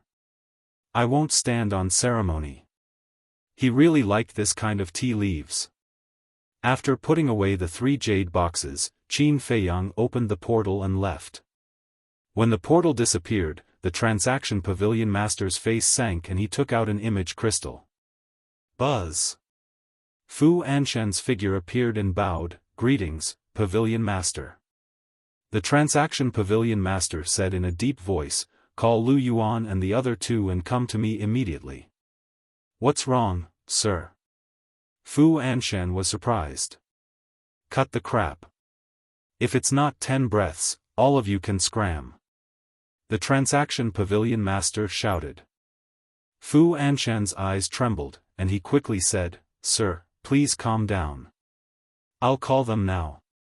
After saying that, the illusory figure dissipated. What a bastard. The transaction pavilion master was about to go crazy. Chapter 1087. In less than 7 breaths, Fu Anshan and the other 3 appeared in front of the trading pavilion master and bowed respectfully. Apart from Fu Anshan and Lu Yuan, the other 2 were a red-haired old man and a stooped old woman in black. The old woman in black said suspiciously, Pavilion Master, why did you call us here in such a hurry? Did something big happen? You still have the face to ask me? The trading pavilion master was furious. The old woman in black's face froze. Why did it sound like she had made a big mistake? But she didn't remember what she had done wrong? The trading pavilion master glanced at the 4 of them and said in a deep voice, let me ask you, are you banning Ancestor Mu? The 4 of them were shocked. How did the pavilion master know? Could it be that someone told him? Fu Anshan hurriedly said, sir, your word scared us. How could we have the guts to ban the chief tower master's disciple? How dare you deceive me? Ancestor Mu came to find me personally and said that he would go to the trading pavilion to buy a cluster of 7th grade pill fire. But Lu Yuan, how did you tell him? The trading pavilion master said in a deep voice. The 4 of them were shocked. They never thought that Qin Feiyang would actually come to find the pavilion master for such a small matter. Lu Yuan, I'm very disappointed in you. You're only temporarily managing the East City Trading Pavilion and you dare to deceive me. If you really become the manager of the East City Trading Pavilion, won't you be able to cover the sky with one hand? the trading pavilion master shouted. Lu Yuan's face turned pale and he hurriedly knelt on the ground and said, "Sir, I know my mistake. I won't dare to do it again." The trading pavilion master said, "There's nothing to say. You've reached the end of your temporary management. Don't." Pavilion master, this was all ordered by Fu Anshan. Lu Yuan hurriedly mentioned Fu Anshan. Fu Anshan's expression changed and he shouted, "Lu Yuan, don't slander me." "Shut up, when was it your turn to speak?" The trading pavilion master raised his eyebrows and shouted. Fu Anshan's body trembled and he did not dare to speak anymore. The pavilion master looked at Lu Yuan and said in a low voice, "Continue." Fu Anshan secretly transmitted his voice, "Lu Yuan, if you dare to spout nonsense, don't blame me for being impolite to you.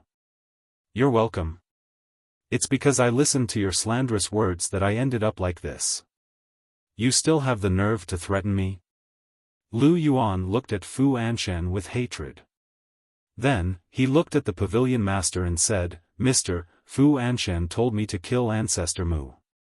He even threatened me that if I didn't do as he said, he would kick me out after he became the vice pavilion master." The pavilion master glanced at Fu Anshan. Fu Anshan also quivered and knelt on the ground, exclaiming, "Master, he is spouting nonsense, please judge clearly." As he spoke, he gave a subtle glance to the black-clothed old woman and the red-haired old man. The two of them looked at each other and were about to speak up to help Fu Anshan. But at this moment, Lu Yuan took out the image crystal and looked at the pavilion master. "My lord, this lowly one's image crystal contains the words Fu Anshan used to threaten me." "You bastard, you actually dare to do this?" Fu Anshan immediately looked at Lu Yuan gloomily. Lu Yuan secretly sneered, "Dealing with an old fox like you, of course I have to be careful. Pavilion master, it was indeed Fu Anshan who forced us to kill Ancestor Mu.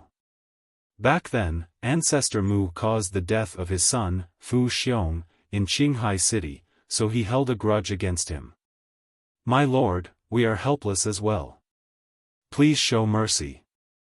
Hearing that Lu Yuan had actually recorded Fu Anshan's threat, the black-clothed old woman and the red-haired old man immediately changed their words. Because this was a good opportunity to take down Fu Anshan. As long as Fu Anshan fell, they would have the chance to succeed the position of vice pavilion master. The pavilion master's face darkened as he shouted, "Fu Anshan, what else do you have to say?" Fu Anshan was terrified to the extreme, and begged, "My lord, this lowly one was wrong, this lowly one will never dare to do it again, please give this lowly one another chance." "After doing such a thing, you still want this old man to give you a chance?" The pavilion master was furious, and said, "This old man let you succeed the position of vice pavilion master to let you manage the transaction pavilion well, not to let you use your position to take revenge. If you don't even have this bit of awareness, do you still deserve to be the vice pavilion master of the transaction pavilion? I think it's better to choose someone else." Fu Anshan laid weakly on the ground, his face filled with despair. Lu Yuan and the other two were secretly delighted in their hearts. The pavilion master of the transaction pavilion snorted coldly and was about to announce that Fu Anshan was disqualified from succeeding the position of vice pavilion master. But suddenly, he frowned again. He thought of what Qin Feiyang said before he left. "Don't remove Fu Anshan." What did he mean by that? What did Qin Feiyang want? Suddenly, his eyes lit up, and a trace of understanding appeared on his old face. He looked at Fu Anshan and said, "All right, this old man will give you another chance." "Thank you, my lord." Fu Anshan immediately became spirited again, and shed tears of gratitude. Lu Yuan and the other two looked at each other, and couldn't help but be secretly annoyed. The pavilion master of the transaction pavilion said, "Immediately go find Ancestor Mu and beg for his forgiveness. If you can't do it, then you can forget about the position of vice pavilion master forever." Fu Anshan was dumbfounded. Lu Yuan and the other two secretly laughed again. One had to know. Qin Feiyang and Fu Anshan had long been at odds. How could Qin Feiyang forgive him? Therefore, in their opinion, the pavilion master was deliberately pushing Fu Anshan onto the path of no return. In other words, Fu Anshan was destined to fail in succeeding the position of vice pavilion master. What's wrong? You can't do it? The pavilion master of the transaction pavilion said with a dark face. I can do it. Fu Anshan hurriedly nodded. He could only brace himself and agree. Then hurry up and go. And the three of you, pay attention to this old man in the future. If something like this happens again, this old man will not let you off easily. Scram! The pavilion master of the transaction pavilion shouted. Yes. The four of them nodded and hurriedly stood up to open the teleportation gate and left. Just as the four of them left, a white-haired old man in black clothes walked out from the small wooden building behind them. This person was old and clumsy. Both of his hands were holding onto crutches. When he walked, he was trembling. There was not the slightest bit of aura around his body, as if he was about to die.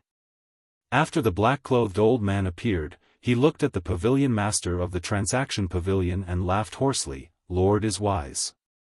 Why did you come out? The pavilion master of the transaction pavilion hurriedly turned around and walked forward to support the black-clothed old man.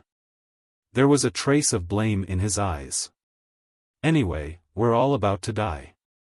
Instead of sitting in the house every day, we might as well come out and take a good look at the scenery outside. The black-clothed old man laughed.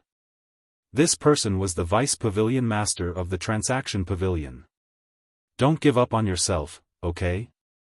Listen to me, hurry up and deal with the mundane matters on hand, then seal yourself. When I step into the false god realm in the future, I might be able to find a way to help you extend your life. The pavilion master of the transaction pavilion advised. We'll talk about it later. The black-clothed old man smiled faintly, and said, I was quite worried just now. You directly announced that Fu Anshan would be disqualified as the vice pavilion master. You can see that too? The pavilion master of the transaction pavilion asked. Yes. Ancestor Mu's ambition doesn't lie here. He wants to torture Fu Anshan. This little guy's methods are a little scary. I can imagine how difficult Fu Anshan's life will be in the future. However, if Fu Anshan can really get his forgiveness, it means that Fu Anshan does have some means. It's not impossible for him to continue to take over this old man's position. The black-clothed old man laughed.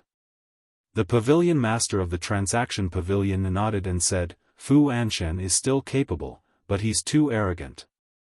That's right. When Ancestor Mu first came to the Divine City, the first person he looked for was him. Unfortunately, he didn't seize the opportunity and let Li He take advantage of it. As for Li He, to be honest, this old man didn't think highly of him in the past. But after some investigation, I found out that this person had always been diligent and never liked to be arrogant. He was also very kind to others. In terms of ability, he was not inferior to Fu Anshan and the others. It's a pity that he died an unnatural death. The black-clothed old man sighed, his old face full of regret. In short, the two of us are still too tacky. We like others to flatter us in front of us. And this Li He is not that kind of person. His presence is extremely low. The pavilion master of the transaction pavilion smiled bitterly. Yes. If it weren't for Ancestor Mu's appearance, I'm afraid we would never have noticed him. So, we have to change this. The black-clothed old man said. Let's not talk about it. I'll accompany you for a walk. The pavilion master of the transaction pavilion smiled. Okay. The black-clothed old man nodded. Lu Yuan, that damn bastard, he actually betrayed me. North City. The transaction pavilion. Fu Anshan sat in front of his desk and flew into a rage. Yan Wei stood at the side and laughed gloatingly. Then, he said, "Sir, this is a little strange." "What's strange?" Fu Anshan turned to look at him suspiciously. Yan Wei said, "Although Ancestor Mu went to look for the pavilion master, he didn't know that we were banning him." "That's right." Fu Anshan was stunned and said in surprise, "Are you saying that someone is leaking information behind the scenes?" "It's very possible." Yan Wei nodded. He was trying to distance himself from the matter. Because, other than Fu Anshan and the other three, he was the only one who knew about this. When Fu Anshan calmed down, he might start to suspect him. But now, after hearing what he said, Fu Anshan would naturally ignore him and suspect Lu Yuan and the other two. Fu Anshan asked, "Then who do you think is the most likely?" "I think that all three of them are possible. Because they are all coveting the position of Deputy Pavilion Master." Yan Wei said calmly. Sigh. Fu Anshan sighed deeply and said regretfully, "I'm really smart for a lifetime but stupid for a moment. I clearly know that the three of them are hiding something in their hearts, but I still instigated them to deal with Ancestor Mu at this time. Isn't this giving them a chance?" "Sir, it's too late to regret it now. The most important thing right now is to think of a way to get Ancestor Mu's forgiveness as soon as possible, because there's not much time left until the succession ceremony. As long as we deal with Ancestor Mu, there's still a chance. Otherwise, I'm afraid that everything you've done will be for naught." Yan Wei said anxiously. "I know, but I really don't know how to deal with him." Fu Anshan rubbed his head, feeling weak both physically and mentally. Yan Wei said, "At this time, sir, you don't have to care about your face anymore, lower your posture and beg him. As long as you show your sincerity, I believe that he will definitely forgive you." Fu Anshan's old face was unsettled. Schwa. Suddenly. He stood up and nodded, "All right, I'll go beg him now. After I succeed to the position of Deputy Pavilion Master, I'll make him repay me 100 times over." With that, he opened the teleportation gate and walked in without looking back. "Still thinking about the position of Deputy Pavilion Master? You're thinking too much." After the teleportation gate dissipated, Yan Wei shook his head and ridiculed, his face full of disdain. Chapter 1088. At the same time. Martial Artist Mountain Range. Inside Li Yan's cave. Qin Feiyang sat at a stone table, looked at Li Yan opposite him, and asked with a smile, "Did Nia Xiaoyong still come to harass you? Aren't you asking the obvious? You've already said so, yet he still dares to harass me. Isn't he looking for trouble?" Li Yan rolled her eyes at him. Fatso said impatiently, "Boss, don't beat around the bush, just ask directly." Li Yan was slightly stunned, looked at the two of them suspiciously, and asked, "What do you want to know?" Cough. Qin Feiyang coughed dryly, and said, "About Little White Dragon." Before Qin Feiyang could finish, Li Yan's face turned cold, and said angrily, "I knew you didn't have good intentions, let me tell you, don't even think about it, please leave immediately." Fatso said helplessly, "Sister Li Yan, we don't have any ill intentions, we just want to know out of curiosity, why are you so angry?" Li Yan turned her spearhead to Fatso, and said, "I haven't said anything about you yet? You must be the one who told Ancestor Mu." Fatso said, "Such a big matter, I definitely have to inform boss." "I don't know anything." Li Yan snorted coldly. Qin Feiyang rubbed his forehead, and said, "After being together for so long, you still don't trust us?"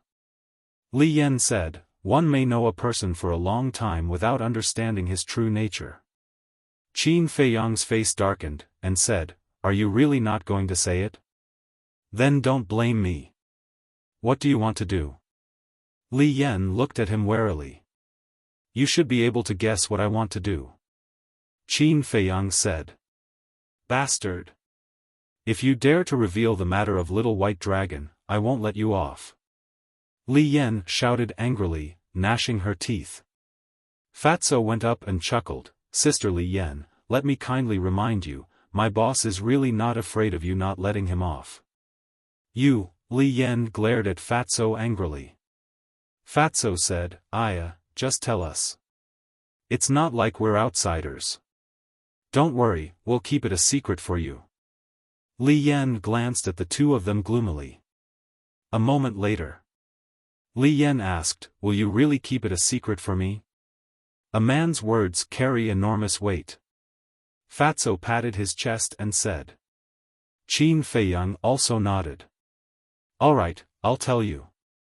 Li Yan weakly returned to the stool and said, actually, I don't know the origin of the little white dragon, nor do I know why it is in the main tower. Fatso frowned. Aren't you very familiar with it? Li Yan said, yes, but when I met it, it was already in the main tower. When did you meet it? Qin Feiyang asked. Half a year ago. One night, when I came back from outside, I saw a white shadow wandering around the martial artist mountain range, so I followed it down and found that it was the legendary divine dragon. When the little white dragon saw me, it didn't show any fear and quickly became intimate with me. I also asked it where it came from, but it looked confused. It probably didn't understand what I was talking about. Li Yan said. This is too strange. There are powerhouses guarding each entrance of the main tower, and there are even more powerhouses inside the main tower. How did it sneak in? Could it be someone's pet? Fatso was surprised. It shouldn't be. Because I've been with it for so long, I haven't seen it with anyone. Li Yan shook her head. I don't think so either. After all, the little white dragon is a real divine dragon. If it really had a master, how could it be released? Qin Feiyang said. Fatso said, then it can't have jumped out of a stone. Qin Feiyang glanced at him, then looked at Li Yan and said, last night, I went to the pool to look for it, but I didn't see it after waiting for a whole night. What's going on? Humph. You actually went to look for it behind my back. You really don't have good intentions. However, it's impossible for you to find it. Li Yan snorted coldly. Why? Qin Feiyang was suspicious. Li Yan said, because the pool is not its habitat. Fatso asked, then where is its habitat? I don't know either. Every time it appears, it is in a different place. In short, except for me, no one can find it. Li Yan looked at the two of them proudly. The two of them looked at each other. Li Yan could find it, but no one else could. Wasn't this too bizarre? Fatso wondered, how did you find it? Li Yan said, there's no harm in telling you because you can't imitate it. I can find it because of telepathy. What the hell? The two of them were shocked. Telepathy. Li Yan said again. Are you kidding? Qin Feiyang and Fatso both had a look of disbelief. Telepathy? How was this possible? Little White Dragon and Li Yan were not oviparous siblings. How could there be telepathy? It's true. I'm not lying to you. During the day, I can't sense it, but at night, I can clearly sense its location. If you don't believe me, I'll take you to find it at night. Li Yan said. Okay. The two of them nodded repeatedly. They couldn't ask for more. No. Why should I take you to find it? Isn't this pushing it to the fire? No, just pretend I didn't say anything. Li Yan saw their expressions and realized that something was wrong. She quickly waved her hand and said. Qin Feiyang's face darkened. Wasn't this little girl deliberately making fun of them? Li Yan said lightly, in short, I won't give you any chance. Qin Feiyang smiled helplessly, got up and said, well, take me there when you think it through. I'll go back first. After saying that, he turned and walked out of the cave. Fatso quickly chased out and frowned. You're leaving? Qin Feiyang said, "What are you staying here for? Take good care of her. If anything happens, I'll hold you responsible." Fatso pursed his lips. Buzz. At this moment, the image crystal moved. Qin Feiyang took out the image crystal, and young Master Hao's shadow appeared, his face full of ridicule. Qin Feiyang asked with a smile, "Looking at your expression, you should have encountered something interesting, right?" Young Master Hao chuckled and said, "It's very interesting. The high priest of the divine python tribe wants to see you." Qin Feiyang was stunned and asked, "Where?" "Longfeng Pavilion." Young Master Hao said. "It seems that she has been waiting for a long time." Qin Feiyang smiled faintly. "Senior Brother Mu, you're here."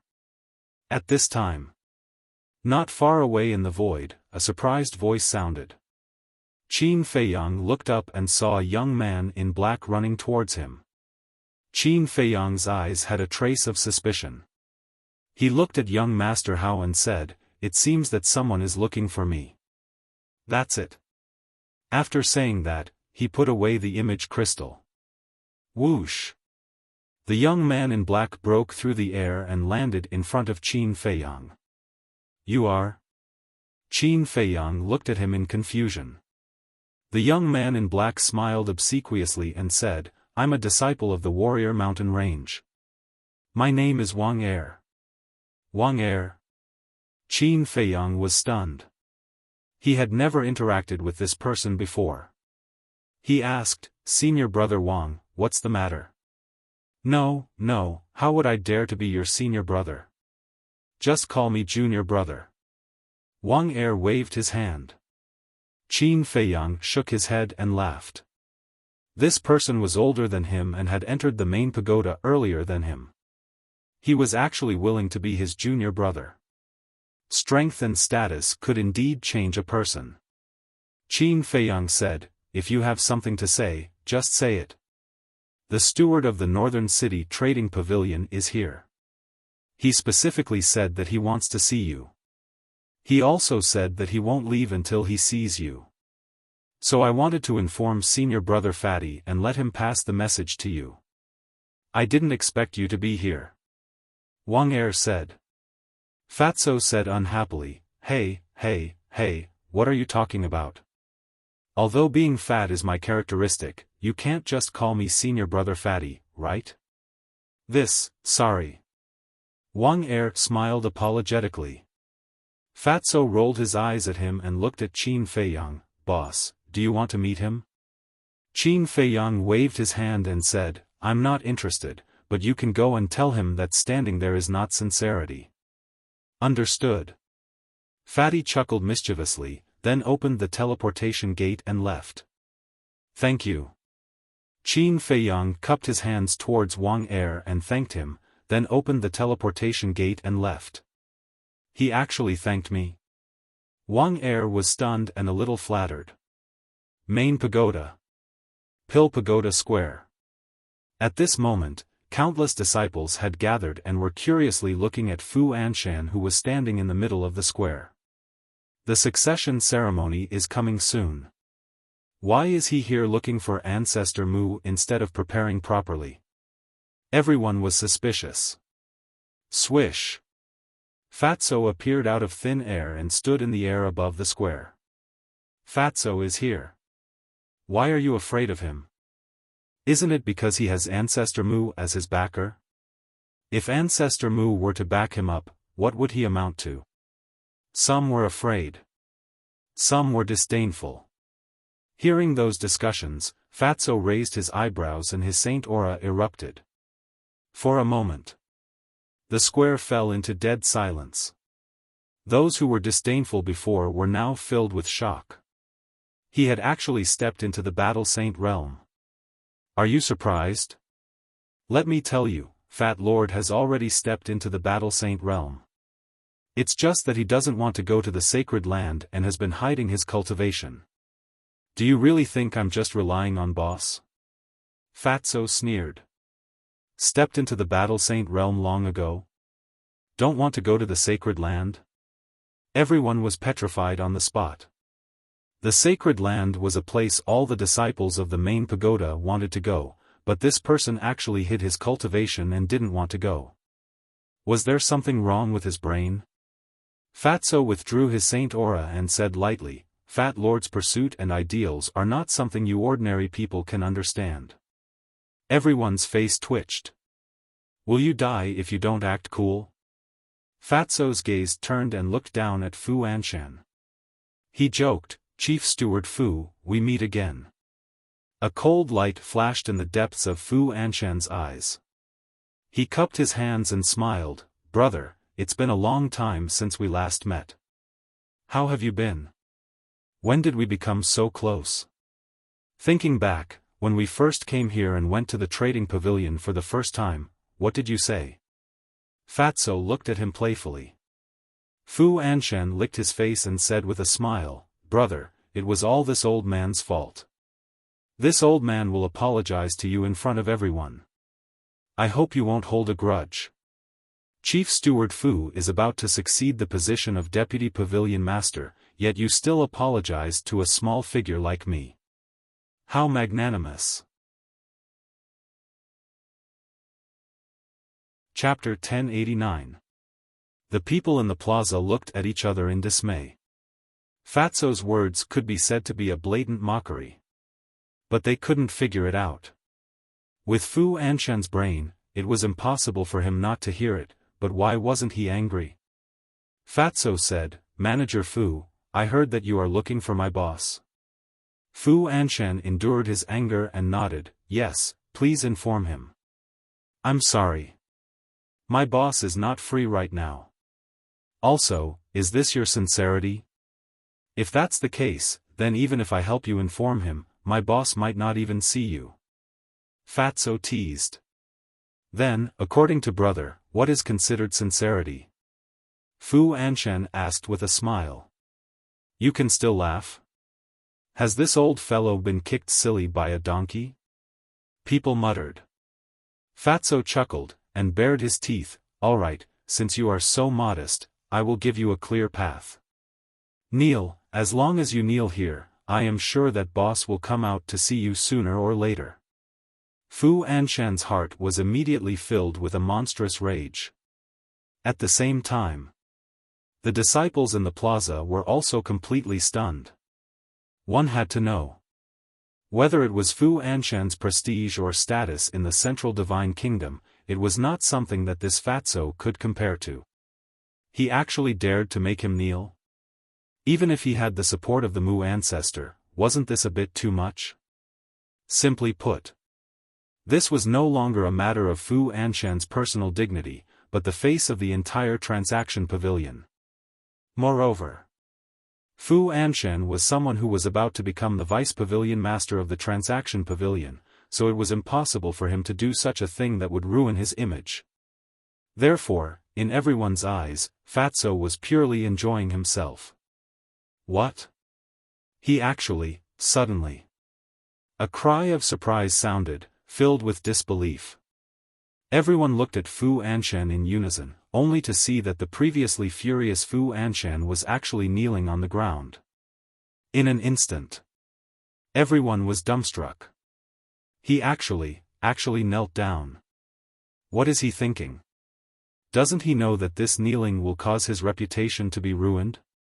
Oh my God! What the hell is he doing? People went crazy. Just what was it that made Fu Anshan kneel down regardless of his dignity? Even the law-enforcing elder who was guarding the teleportation altar widened his eyes in disbelief.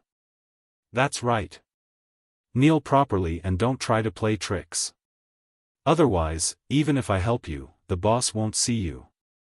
Fatso chuckled and glanced at the disciples in the square proudly. Then, he turned around and left. Today's humiliation, in the future, I will repay it 1,000 times, no, 10,000 times. Fu Anshan lowered his head and clenched his fists tightly. His old eyes were filled with killing intent. Whether or not he met Qin Feiyang, whether or not he would succeed the position of Deputy Pavilion Master, from now on, he would become the laughingstock of the world. It was all because of this one kneel. Longfeng House. Young Master Mu, please come inside. When Qin Feiyang arrived in front of the door, two workers immediately came forward to greet him. Where is young Master Hao? Qin Feiyang asked with a smile. One of the workers said, young Master Hao is still at the same place. I'll bring you up. Okay. Qin Feiyang nodded. Under the guidance of the worker, Qin Feiyang entered a room on the top floor. This room was adjacent to the room of the young lady of the Longfeng House. In the room, apart from young Master Hao, there was also a middle-aged woman. She was the high priest of the divine python tribe. The worker was very tactful and did not enter the room. He stood outside the door and asked, young Master Mu, what would you like to drink? No need. Qin Feiyang waved his hand. Okay, I'll go back to work. If you need anything, call me. After saying that, the worker closed the door and turned to leave. The high priest immediately stood up and looked at Qin Feiyang. Qin Feiyang stretched out his hand and said with a smile, Senior, let's talk later. Let me have a sip of tea first. With that, Qin Feiyang walked to young Master Hao's side. Young Master Hao immediately poured a cup of tea and handed it to Qin Feiyang. Too many things have happened today. I'm exhausted. Qin Feiyang sat on the chair, took the teacup, and took a sip. Then, he shook his head and sighed. Young Master Hao said, then why are you still free to come here? I can't help it. Senior High Priest has come personally. If I don't come, wouldn't it seem too rude of me? Isn't that right, Senior? Qin Feiyang looked at the High Priest and chuckled.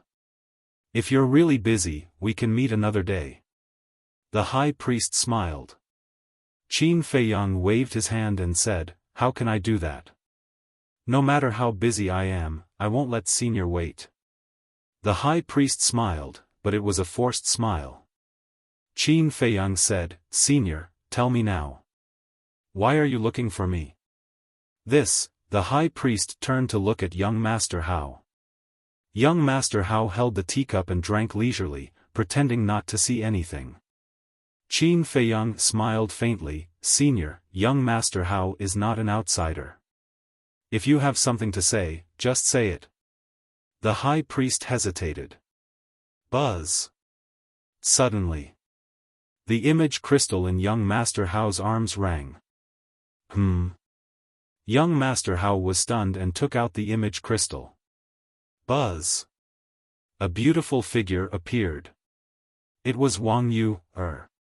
Young Master Hao asked suspiciously, Sister, what are you doing? Wang Yu said angrily, go and ask Ancestor Mu, what's going on with Fu Anshan? Why is he kneeling in front of our main pagoda?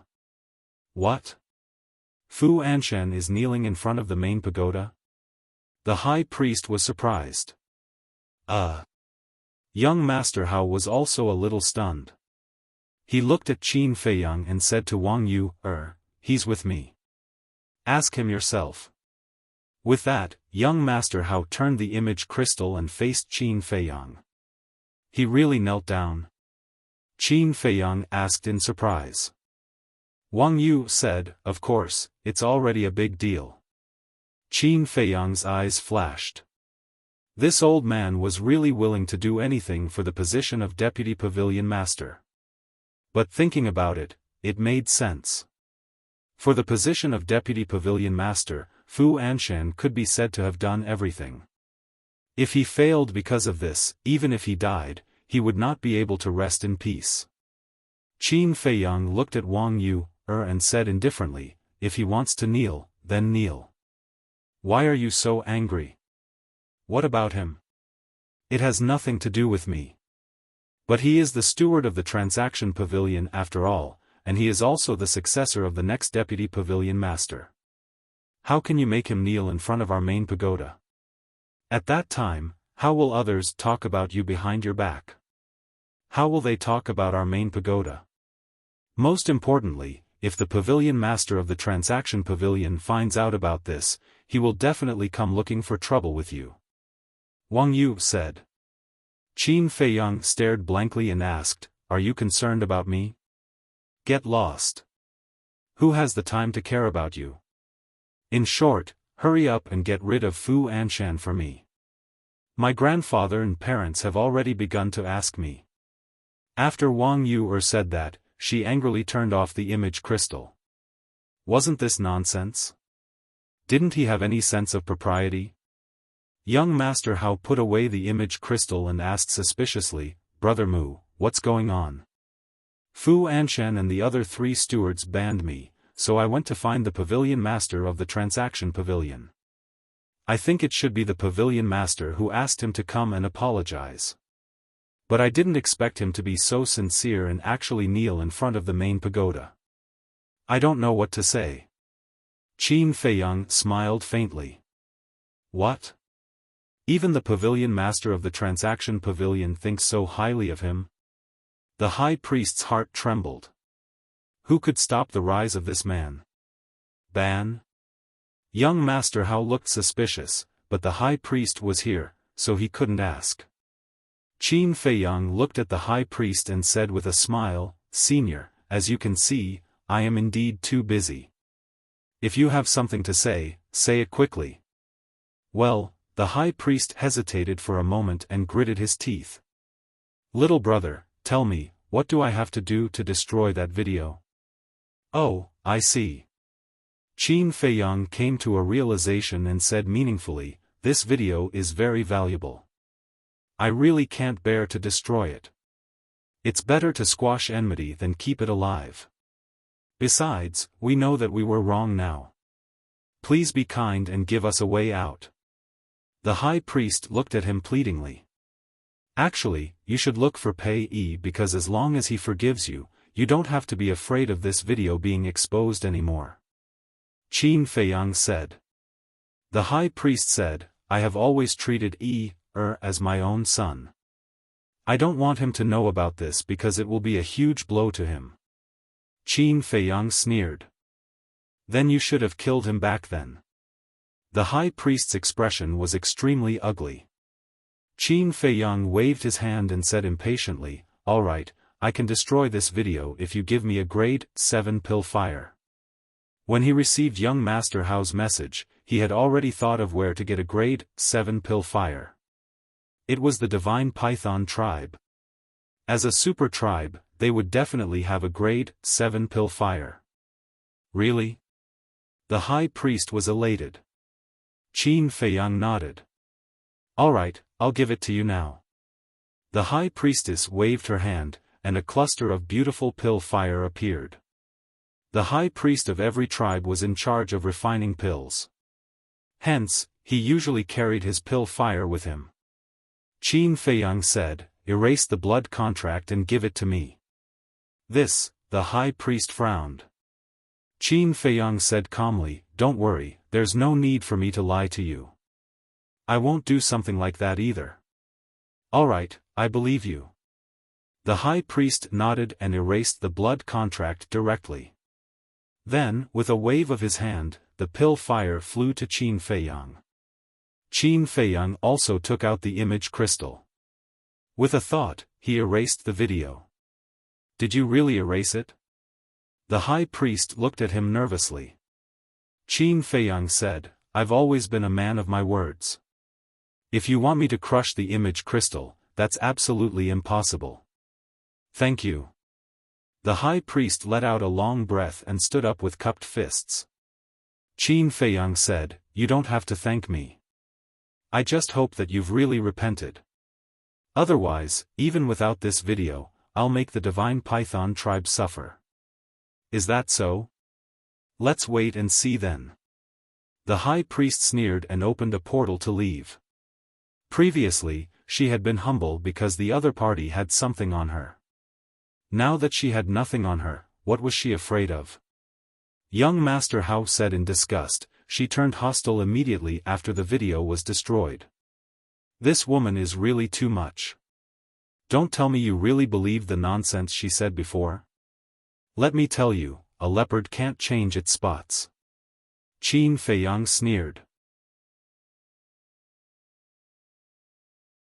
Chapter 1090. It's just a show, young Master Hao sneered and suddenly thought of something. He frowned and said, "That's not right. Aren't the images in my hands? Why do you have them?"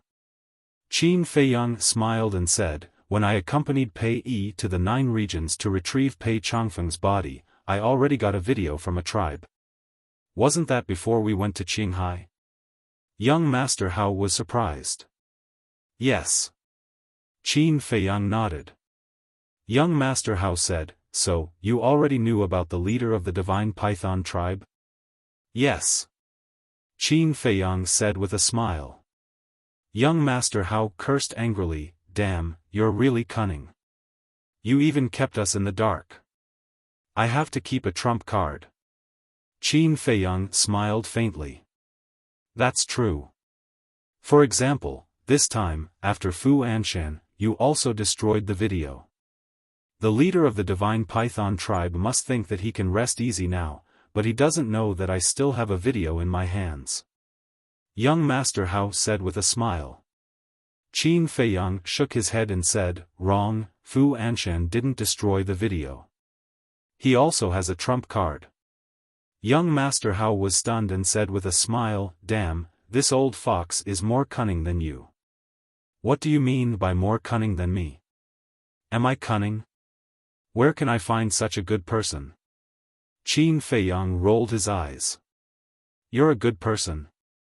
Young Master Hao's mouth twitched. He couldn't tell that this guy was a narcissist. "By the way, since you're already here, why don't you stay and have a few drinks with me? We'll bid for the Dragon Phoenix wine later." Young Master Hao said. "I'm really not interested. Have fun by yourself." Qin Feiyang shook his head, got up, put away the pill fire, and opened the teleportation gate to leave. "How boring." Young Master Hao cursed angrily. Back at Calming Lake, Qin Feiyang immediately saw Gongsun Bei standing in his courtyard with his head lowered and brows furrowed. Who knew what he was thinking? Wang Yu was beside him. "Brother Gongsun." Qin Feiyang landed in the courtyard and bowed. "You're back." Gongsun Bei looked up at Qin Feiyang and smiled. "Yes." Qin Feiyang nodded and smiled. "Brother Gongsun, are you here for me? Aren't you spouting nonsense? If not you, who should I look for?" Wang Yu rolled her eyes at him. Qin Feiyang smiled embarrassedly and asked, "Brother Gongsun, why are you looking for me? Isn't it all for Fu Anshan? You made him kneel in front of the main tower. Are you sure it's improper? You should let him go as soon as possible." Gongsun Bei said. This, Qin Feiyang frowned. Who would have thought that Fu Anshan's kneeling would bring about so much trouble? He pondered for a while. Qin Feiyang smiled and said, "How about this, let him kneel on the opposite side of the Jingxin Lake." Gongsun Bei frowned and asked suspiciously, "What kind of grudge do you have with him? Why are you torturing him like this? Just because he sent Fu Han to assassinate you? Isn't this considered a grudge?" Qin Feiyang asked. Gongsun Bei fell silent. Because if it were him, he wouldn't let the matter rest either. Wang Yu asked, "What about the pavilion master of the trading pavilion? If he comes to blame you, how are you going to explain it?" "He won't come to blame me. Because he's the one who sent Fu Anshan." Qin Feiyang smiled. "No way." Gongsun Bei and Wang Yu looked at each other. "To tell you the truth. Actually, I've already gone to the pavilion master of the trading pavilion." Qin Feiyang briefly told them about how Fu Anshan and the others blocked him. "So that's how it is." Only then did the two of them come to a realization. This old thing really doesn't know what's good for him. We haven't settled the score with him in Qinghai, and now he's stirring up trouble again. It seems that we have to get rid of him as soon as possible." Wang Yu said in disgust. Qin Feiyang said, "Then you won't blame me now, right? You didn't make it clear before. If I don't blame you, who should I blame? Wang Yuer glared at Qin Feiyang angrily, looking a little embarrassed. Gong Sunbei sighed deeply and said, "All right then. It's his own fault. Let him kneel on the opposite side of the soothing lake. Also, don't run around during this period. It's best if you stay at the soothing lake." "Why?" Qin Feiyang and Gong Sunbei looked at him suspiciously. "Because Sir has already ordered to remove the spies that the major factions have placed in our main tower. I'm worried that they'll do something dangerous to you if they're cornered." Gong Sunbei said. "They're finally taking action?"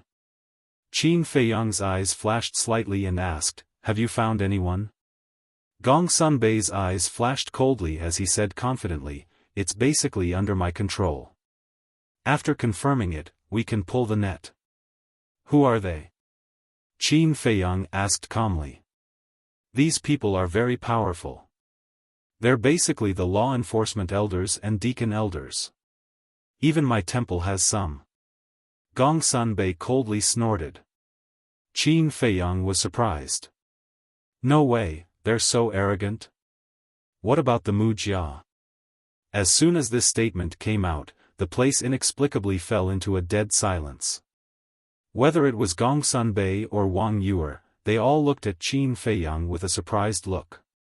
It seems that they didn't find Mu Qing's second grandpa.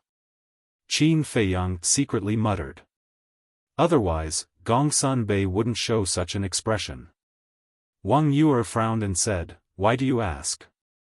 "No, I'm just thinking that since the major factions know that they've placed spies in our main tower, then the Mujia should also be doing the same."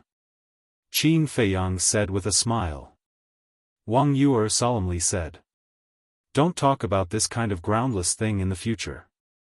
The Mujia is not to be trifled with. It seems that she's also quite afraid of the Mujia." "I know." Qin Feiyang nodded. Gong Sunbei looked at Qin Feiyang and smiled. "Well, you guys talk, I'll go first. By the way, when the little brother comes back, you should also tell him about this." "Okay." The two nodded. After Gong Sunbei opened the portal and left, Qin Feiyang looked at Wang Yuer and frowned. "Are you so afraid of the Mujia?" Wang Yuer said. "The Mujia is an existence that can't be provoked. No one knows how deep their background is." Qin Feiyang's heart moved. It seems that Wang Yuer knows the Mujia quite well. He asked, "Do you know where the Mujia's nest is?" "I don't know. Even if I know, I won't tell you." Wang Yuer coldly snorted and turned away. After being together for so long, she knows what kind of person Qin Feiyang is. He's a lawless person. If she told him, he would definitely go and provoke the Mujia. Qin Feiyang couldn't help but feel disappointed. How could the Mujia hide so deep? Back in the attic, he took out the image crystal and sent a message to Fatso. Soon, Fatso's shadow appeared. Qin Feiyang said, "Go to the Pill Pagoda Square again and tell Fu Anshan to come to the Calm Heart Lake and kneel. In addition, pay attention to the little white dragon." "Understood." Fatso nodded, and the shadow dissipated. Qin Feiyang pondered for a moment, put away the image crystal, walked to the balcony on the second floor, took a battle chi pill, and closed his eyes to meditate. After Fu Anshan received the message from Fatso, although he was helpless and angry, he could only do as he was told. Time passed day by day. Late one night, Gong Sunbei led a group of divine envoys, like the god of death, to show a comprehensive sweep in the main pagoda. However, this sweep has been carried out secretly and did not alarm any disciples. The main pagoda was as calm as ever. The disciples of the main pagoda were also as usual. But all the major forces began to panic. They didn't expect that the spies they planted in the main pagoda would be discovered by the main pagoda master. This made them very nervous. They were afraid that after the main pagoda master removed these spies, he would target them again. So for the next period of time, the people of the major forces were unprecedentedly honest. As time passed day by day, seeing that the main pagoda master didn't hold them accountable, they were relieved. After this incident, they didn't dare to plant spies in the main pagoda anymore. As for Mu Qing's second grandpa, maybe he was hidden too deep, and he really wasn't found out. Another period of time passed. Qin Feiyang suddenly received a message from Wang Zicheng and others. They said that the people sent by the main pagoda master had already looked for them, and they also dealt with it according to Qin Feiyang's instructions. After listening, Qin Feiyang didn't say anything and just let them continue to stay in Qinghai. In the blink of an eye, more than 2 months passed. Boom! Early in the morning. Calm Heart Lake. A powerful saint aura suddenly erupted. Qin Feiyang, who was sitting cross-legged on the balcony on the second floor, suddenly opened his eyes. 2 bright beams of light burst out from his eyes. That's right. He had already stepped into the 4-star battle saint realm. And his mental strength had also increased by another level. Now, it was already at level 23. I'm getting closer and closer to the battle saint realm. Before the opening of the miracle, I can already step into the 1-star battle saint realm. Qin Feiyang muttered and let out a long breath. Then, he withdrew his saint aura and took out the image crystal. After a while, Fatso's shadow appeared. Qin Feiyang asked, "Have you seen Little White Dragon during this period of time?" "Yes. Some time ago, Li Yan went to look for it. Although she didn't let Fat Lord follow her, Fat Lord secretly followed her." Fatso smiled slyly. Qin Feiyang's eyes lit up and asked, "Where did you find it?" Fatso said, "In a small valley near the sword tip." Qin Feiyang rubbed his head. It seemed that Little White Dragon's whereabouts were really unpredictable. And with Li Yan around, there was no way he could do anything to Little White Dragon. Forget it. This kind of thing couldn't be forced. It could only depend on luck. Qin Feiyang took a deep breath and asked, "Has Fu Anshan's succession ceremony been decided?" "I haven't received any news yet. The pavilion master is probably waiting for your attitude." Fatso shook his head. "My attitude," Qin Feiyang smiled coldly. It was time to make Fu Anshan despair. Then, he put away the image crystal and flew to the other side of the lake. From afar, he could see a person kneeling by the lake. It was Fu Anshan. More than 2 months had passed, but Fu Anshan had never moved. He had always been kneeling like this. Even though he had the cultivation of the battle saint realm, his legs were already numb. He looked dispirited and haggard. Qin Feiyang flew over and said in surprise, "Isn't this Steward Fu? Why are you kneeling here?" "Ancestor."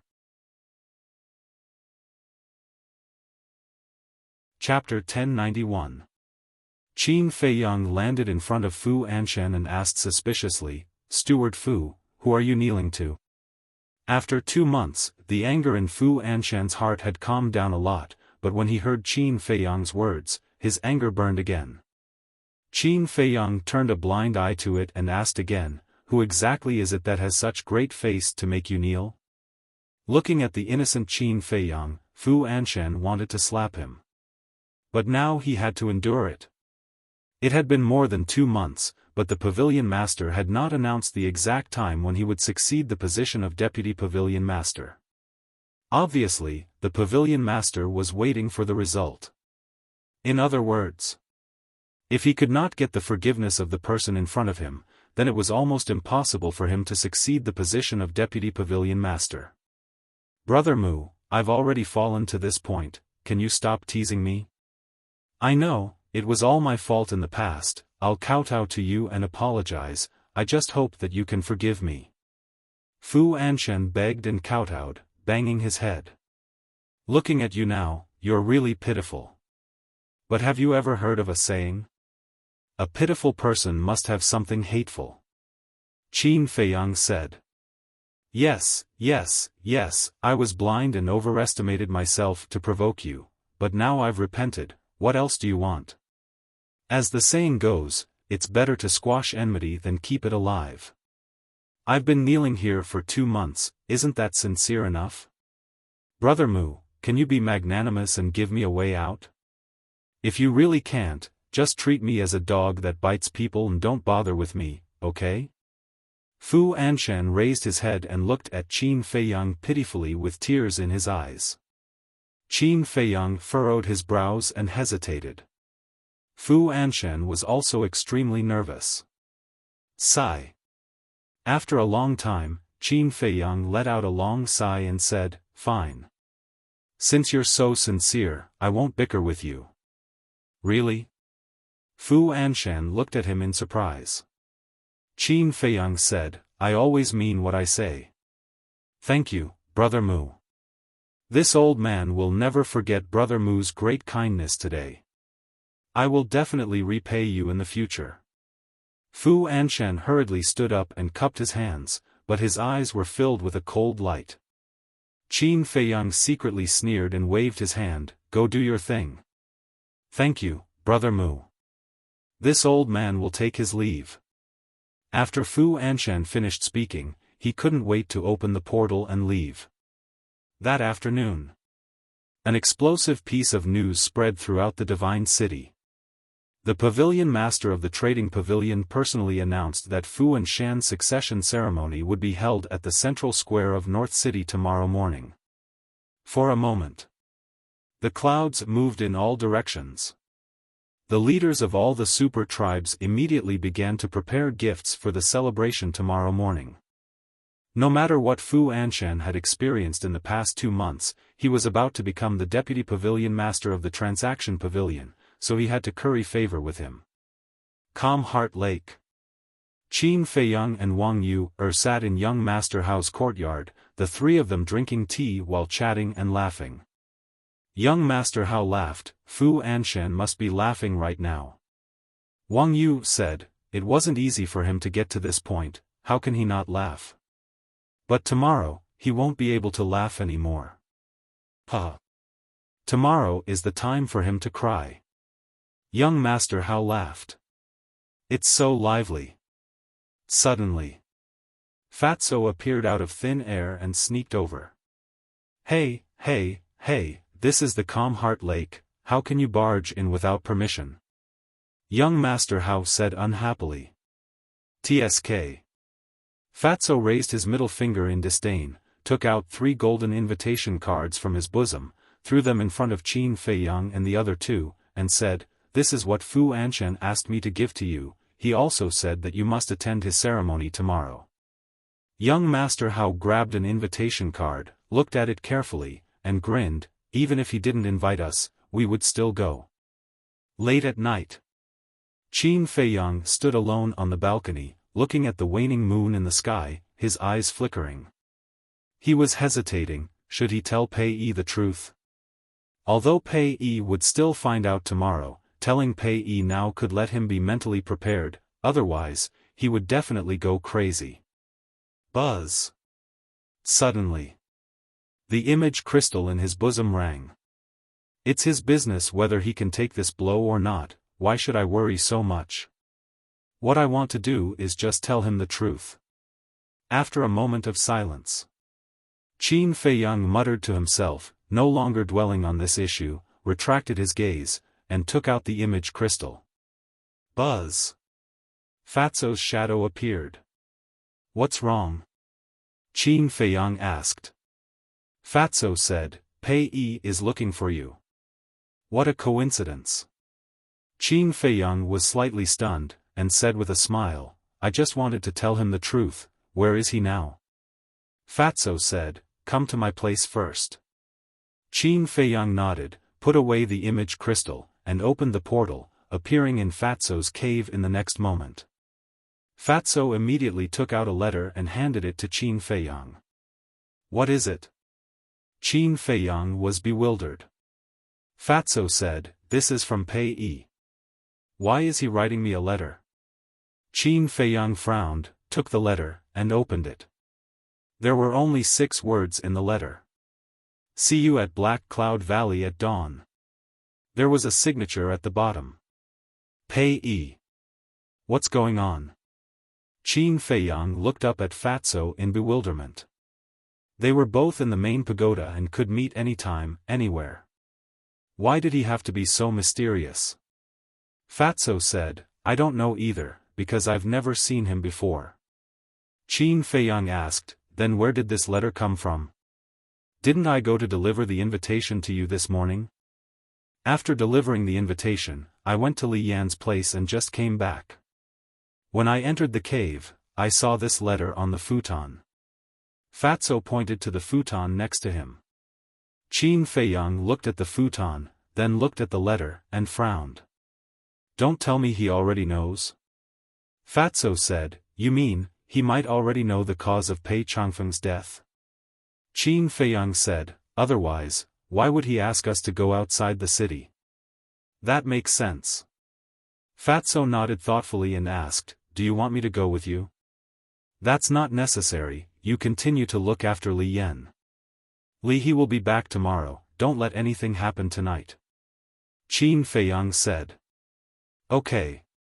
Fatso nodded. Qin Feiyang asked, do you know where Black Cloud Valley is? I know. Some time ago, I accompanied Li Yan to a lot of places, including Black Cloud Valley. It's foggy all year round, but the scenery is not bad. Fatso chuckled. A walk? Qin Feiyang was stunned and looked at Fatso meaningfully. What's with that look? Fat Lord, let me tell you, Fat Lord and Li Yan are pure revolutionary friends, don't let your imagination run wild. Fatty felt a little guilty under her stare. Is that really the case? Qin Feiyang said playfully. Of course, what else do you think it is? Fatso rolled his eyes and waved his hand to open a portal to Black Cloud Valley, urging, go, go, don't think about it here. Qin Feiyang said, actually, Li Yan is not bad, the most important thing is, she is the one chosen by Little White Dragon, if you... But before he finished, Fatso flew into a rage, ran behind Qin Feiyang, and pushed Qin Feiyang into the portal. What a gossip.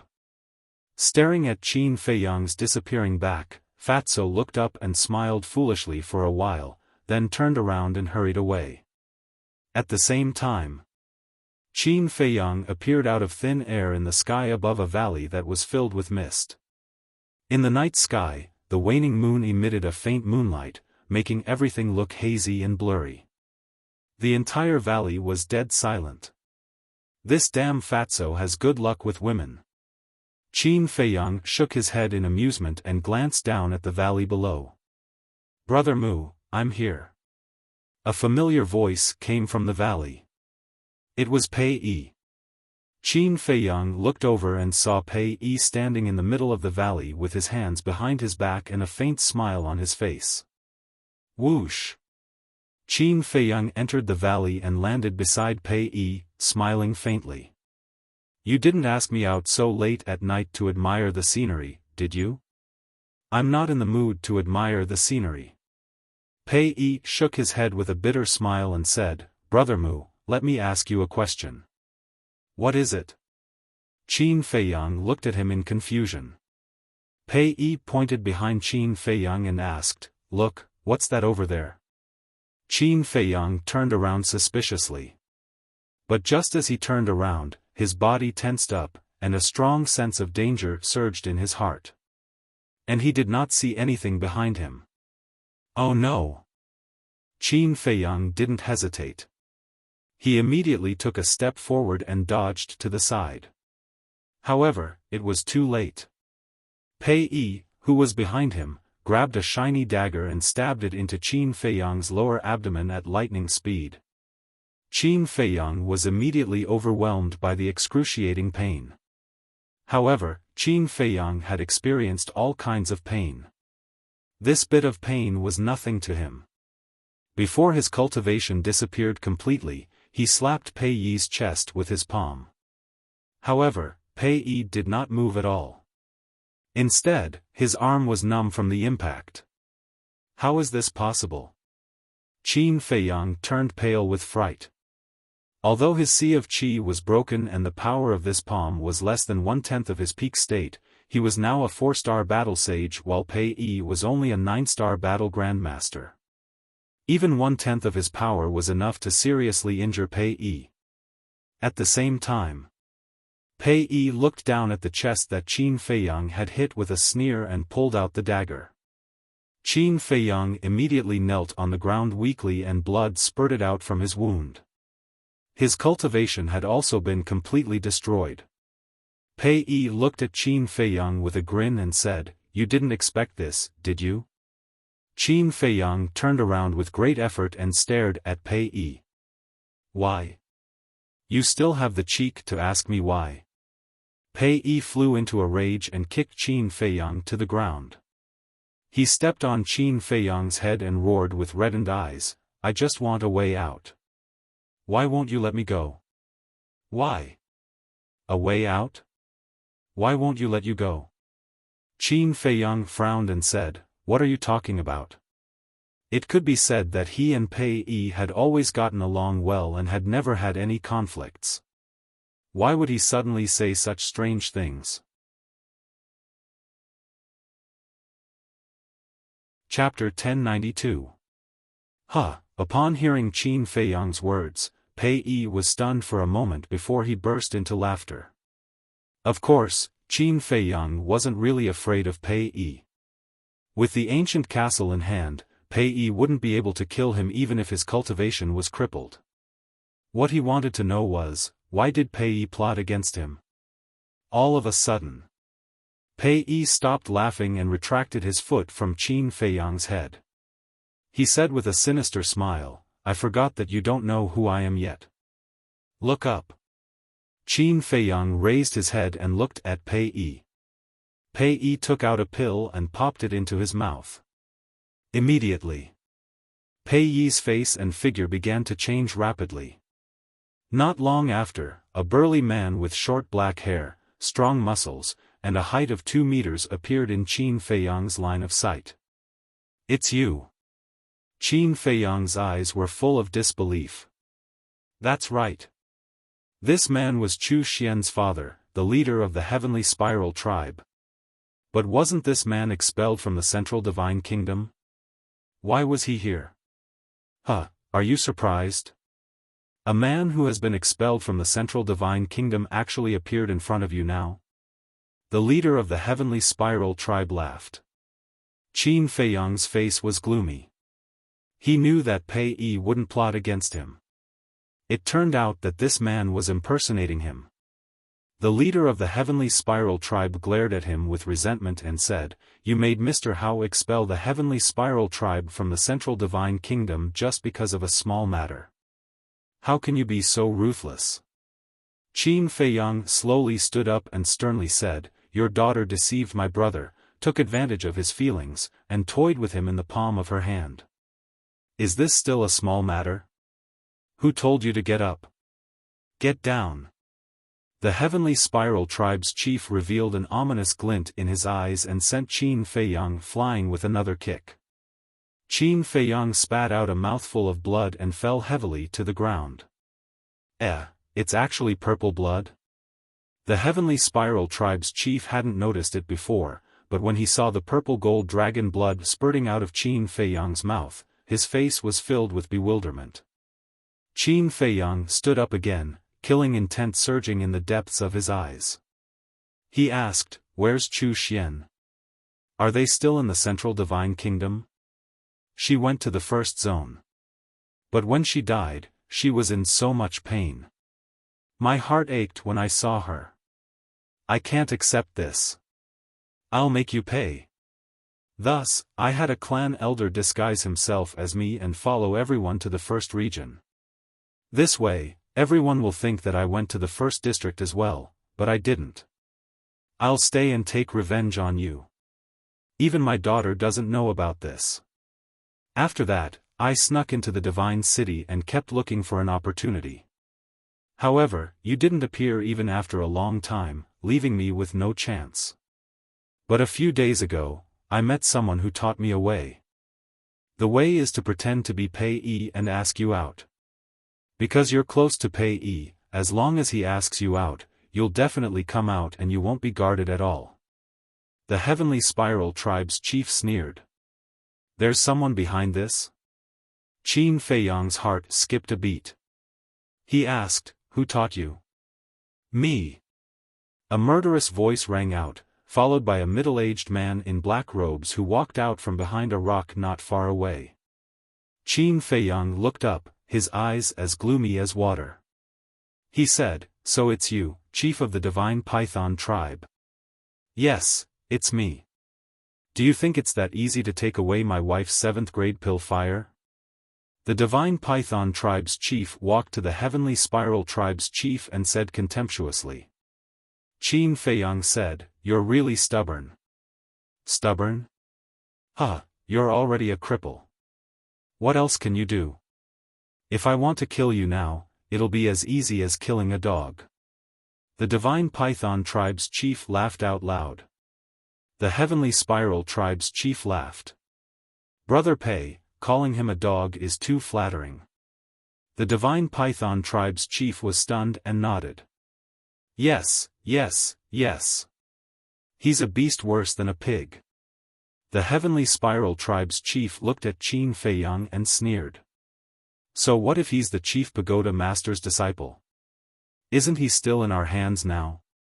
Don't worry, after I kill you, I won't let that fatso off either. I'll make sure he dies a more miserable death than you. There was a bone-piercing murderous intent in his words. Qin Feiyang said, if you kill me, you won't be able to live either because the Divine Python tribe's chief won't let you live.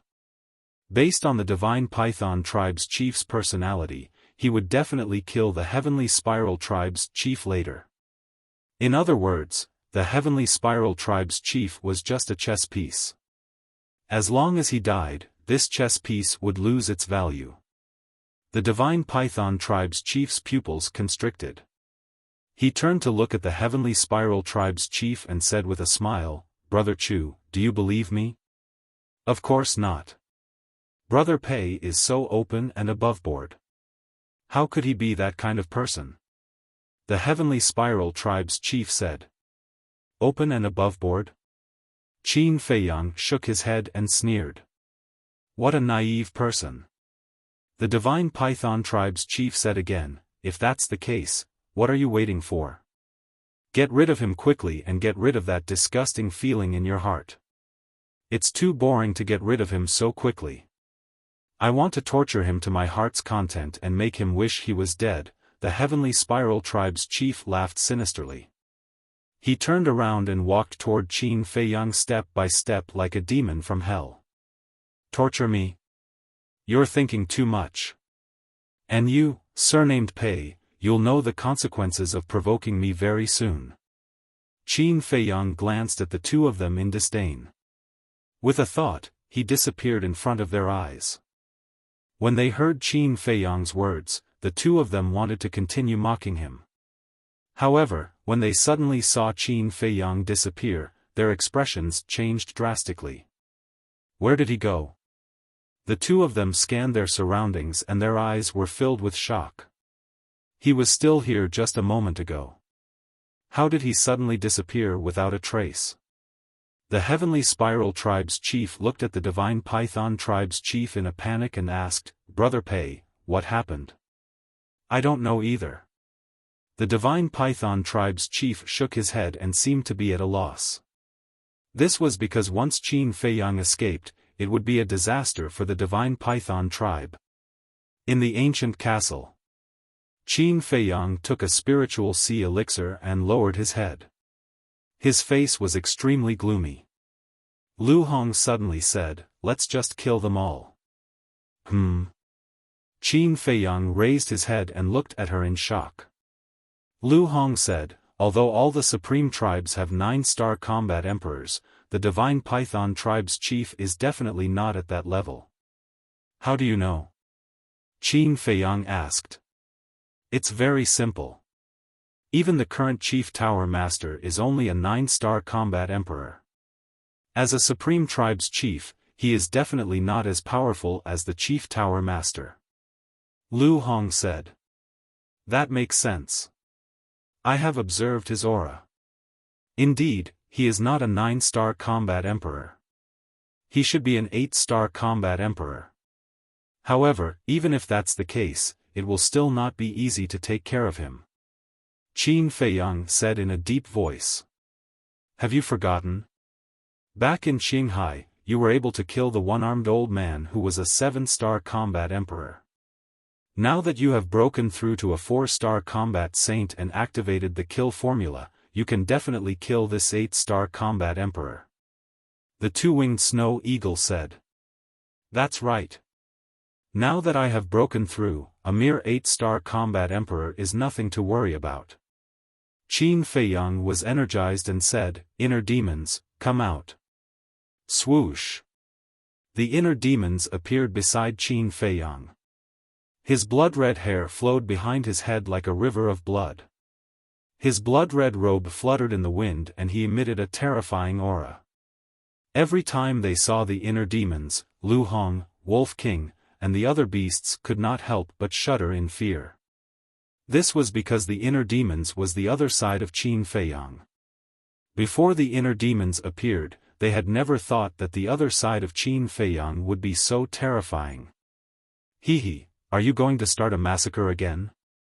The inner demons glanced at Lu Hong and the others mockingly, then looked at Qin Feiyang and laughed. Are you confident? Qin Feiyang asked. Do you think I am you? Of course, I am confident. The inner demons looked at Qin Feiyang with disdain, his eyebrows were full of arrogance. All right. Now, I'll give you control of this body. After Qin Feiyang finished speaking, his consciousness withdrew from his sea of consciousness and entered his inner world. The inner demons immediately turned into a bloody light and entered between his eyebrows.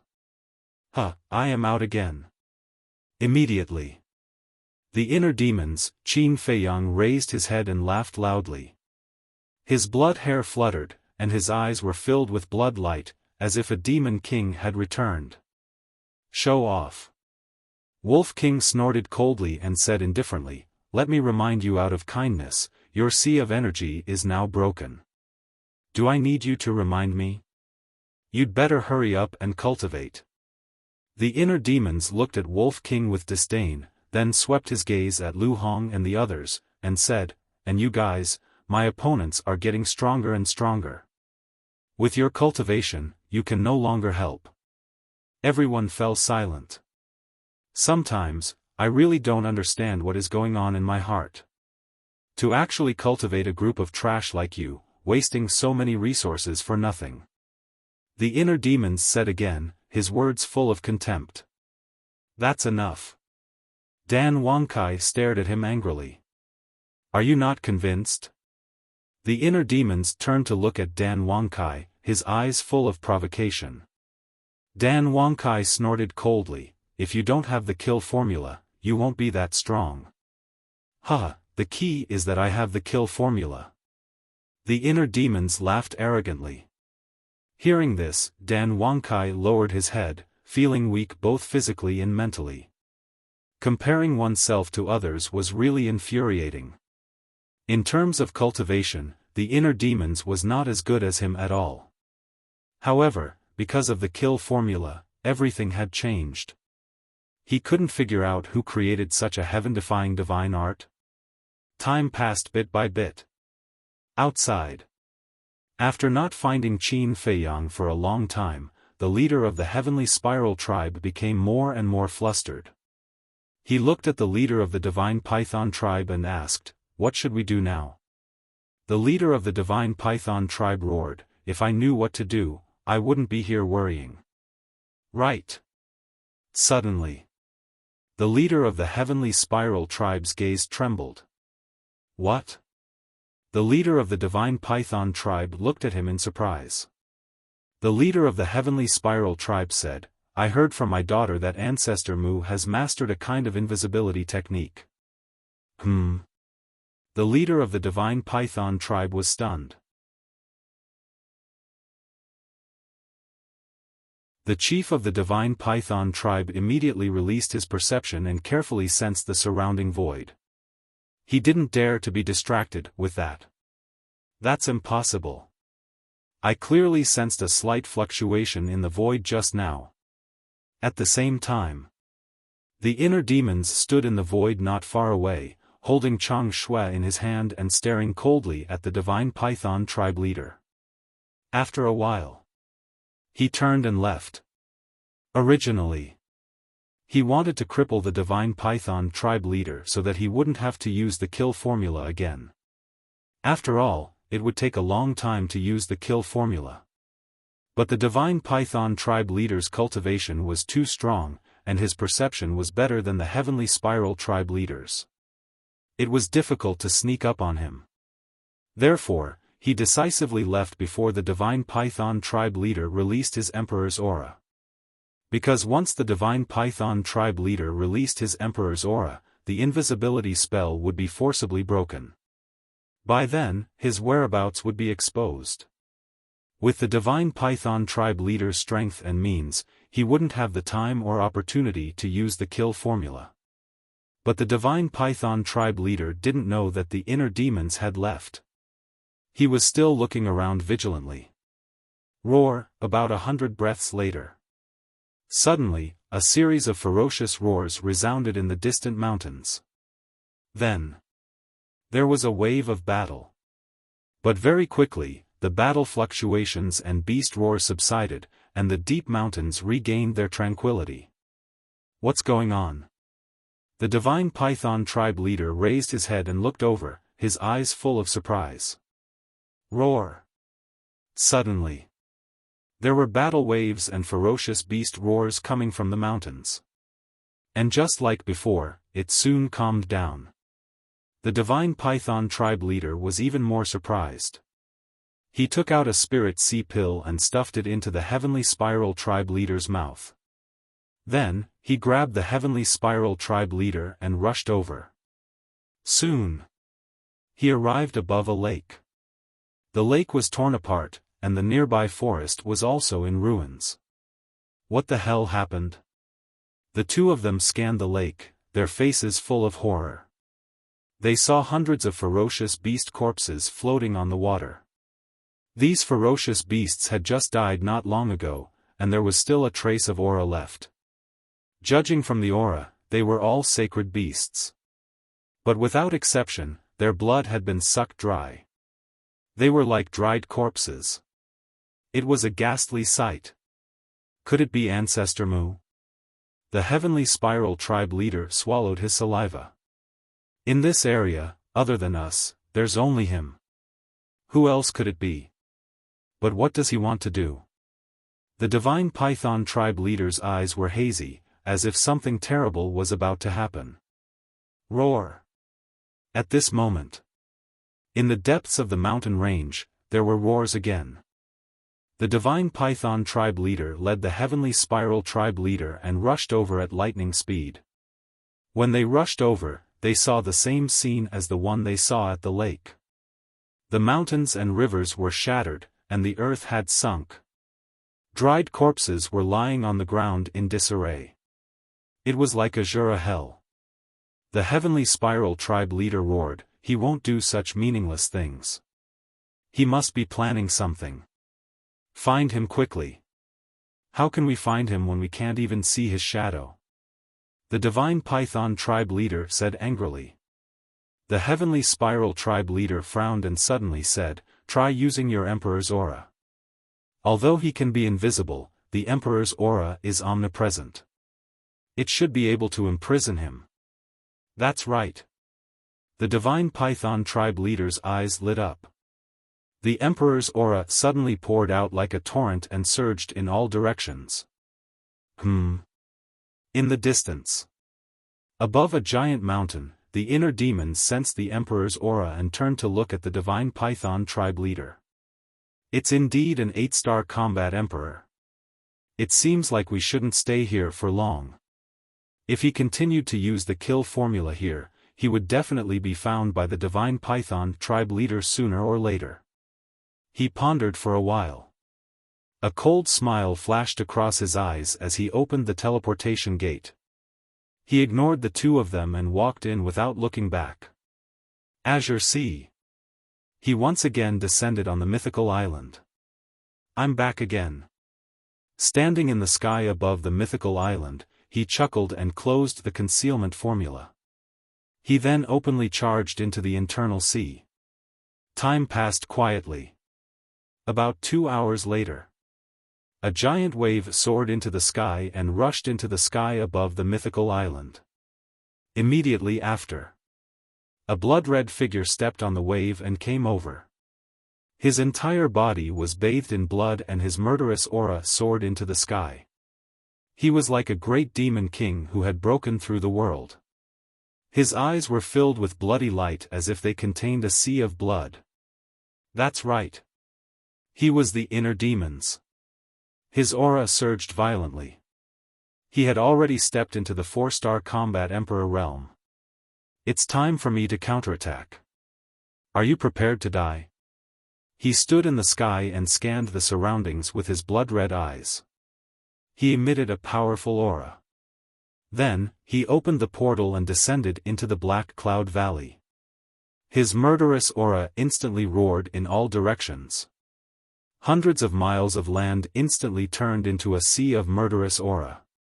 Countless ferocious beasts were awakened and crawled on the ground in fear. No one. The inner demons released his senses and carefully sensed for a while. In the end, he did not sense the aura of the two leaders of the Divine Python tribe. Could it be that they have returned to the Divine Python tribe? After pondering for a while, the inner demons opened the portal again and directly descended into the sky above the city of the Divine Python tribe. They are indeed back. The moment he descended into the sky above the tribe, he sensed the aura of the Divine Python tribe's leader in a large hall below. Moreover, the aura of the Heavenly Spiral tribe's leader was also somewhere below. Who is it? At the same time, the people of the Divine Python tribe also discovered the inner demons. Accompanied by a loud shout, several figures soared into the sky. All of them emitted the aura of combat emperors. In fact, it was difficult not to discover them. This was because the murderous aura emitted by the inner demons was too terrifying. It was as if a god of death had descended into the world. This has nothing to do with you. You better get lost. The inner demons glanced at those combat emperors with an extremely cold gaze. How dare you? Everyone was furious and surrounded the inner demons. You are Ancestor Mu. However, when they saw the face of the inner demons, the group of people suddenly changed their expressions. How is this possible? At this moment, the Divine Python tribe's leader and high priest also soared into the sky and looked at the inner demons in disbelief. I am not Ancestor Mu. I am his biological elder brother. His name is Patriarch Mu. You can affectionately call me Patriarch. The inner demons said arrogantly. Ancestor Mu's biological elder brother? The people of the Divine Python tribe were extremely surprised. The spies we planted in the main pagoda in the past did indeed say that Ancestor Mu has such a biological elder brother. It is said that he even snatched the 7th grade alchemy fire in Qinghai. The main pagoda master is also very interested in this person. Pei Qin should have died in his hands. The high priest sized up the inner demons and secretly sent a voice transmission to the Divine Python tribe's leader. The Divine Python tribe's leader nodded. Since the high priest knew, of course, he knew as well. The high priest frowned again and said suspiciously, but that's not right. Why would he suddenly come to our Divine Python tribe? Don't tell me you went to provoke Ancestor Mu again? The Divine Python tribe's leader's eyes darkened. The inner demons glanced at everyone and looked at the Divine Python tribe's leader. He said playfully, not long ago, my brother sent me a message saying that someone wanted to assassinate him. So I came to see who has the guts to do so. He is the main pagoda master's disciple. Who dares to assassinate him? The Divine Python tribe's leader said expressionlessly. You are going back on your word so soon? But it is all within my expectations. The inner demons smirked and grabbed in the air. One of the halls below shattered and a burly man was forcibly dragged up. It was the Heavenly Spiral tribe's leader. Chapter 1094. Isn't he the leader of the Heavenly Spiral tribe? I remember that he was exiled to the first district more than 2 months ago. Why is he in our tribe? Seeing the leader of the Heavenly Spiral tribe, the group of combat emperors surrounding the inner demons were confused. But the high priestess' face was slightly gloomy. Because when she saw the leader of the Heavenly Spiral tribe, she had a rough idea. The high priestess looked at the inner demons and said telepathically, Brother Mu, let's find a place where no one is around to talk. Sure. The inner demons nodded without hesitation. He did not want to start a massacre in the Divine Python tribe. After all, there were a group of kind old people and children in this tribe. The only people who deserved to die were the high priestess and the leader. The high priestess smiled and looked at the people around her. Everyone, this is a misunderstanding. We will take care of it. You don't have to worry. Misunderstanding? The group frowned. Let's go. The high priestess did not explain further. She opened a portal and said to the leader of the Divine Python tribe. The leader of the Divine Python tribe's eyes flashed with murderous intent as he strode in. The inner demons smiled coldly, grabbed the leader of the Heavenly Spiral tribe, and entered the portal. As the inner demons, he was especially sensitive to murderous intent. Therefore, even though the leader of the Divine Python tribe hid it well, he had already seen through it. Don't worry. When we come back, we will give you a satisfactory explanation. The high priestess smiled and said to the people around her. Then, she turned around and entered the portal. The night was as dark as ink. In the sky above a mountain. The leader of the Divine Python tribe was the first to appear. The murderous intent in his eyes was no longer concealed. The next moment, the inner demons also appeared. The leader of the Divine Python tribe suddenly turned around and grabbed the inner demon's head with his big hand like an eagle's claw. But the inner demons was not surprised at all. He smiled sinisterly, grabbed the leader of the Heavenly Spiral tribe, and retreated at lightning speed. Want to leave? It's too late now. The leader of the Divine Python tribe sneered. His emperor's aura like a torrent rushed toward the inner demons. At this moment, the high priest also appeared.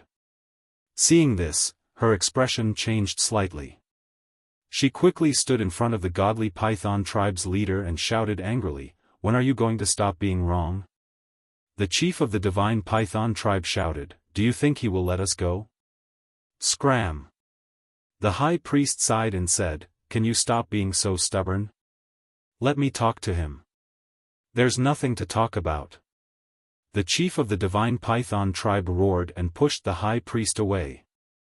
He looked at the inner demons and said, "As long as we capture you, your brother will walk right into our trap."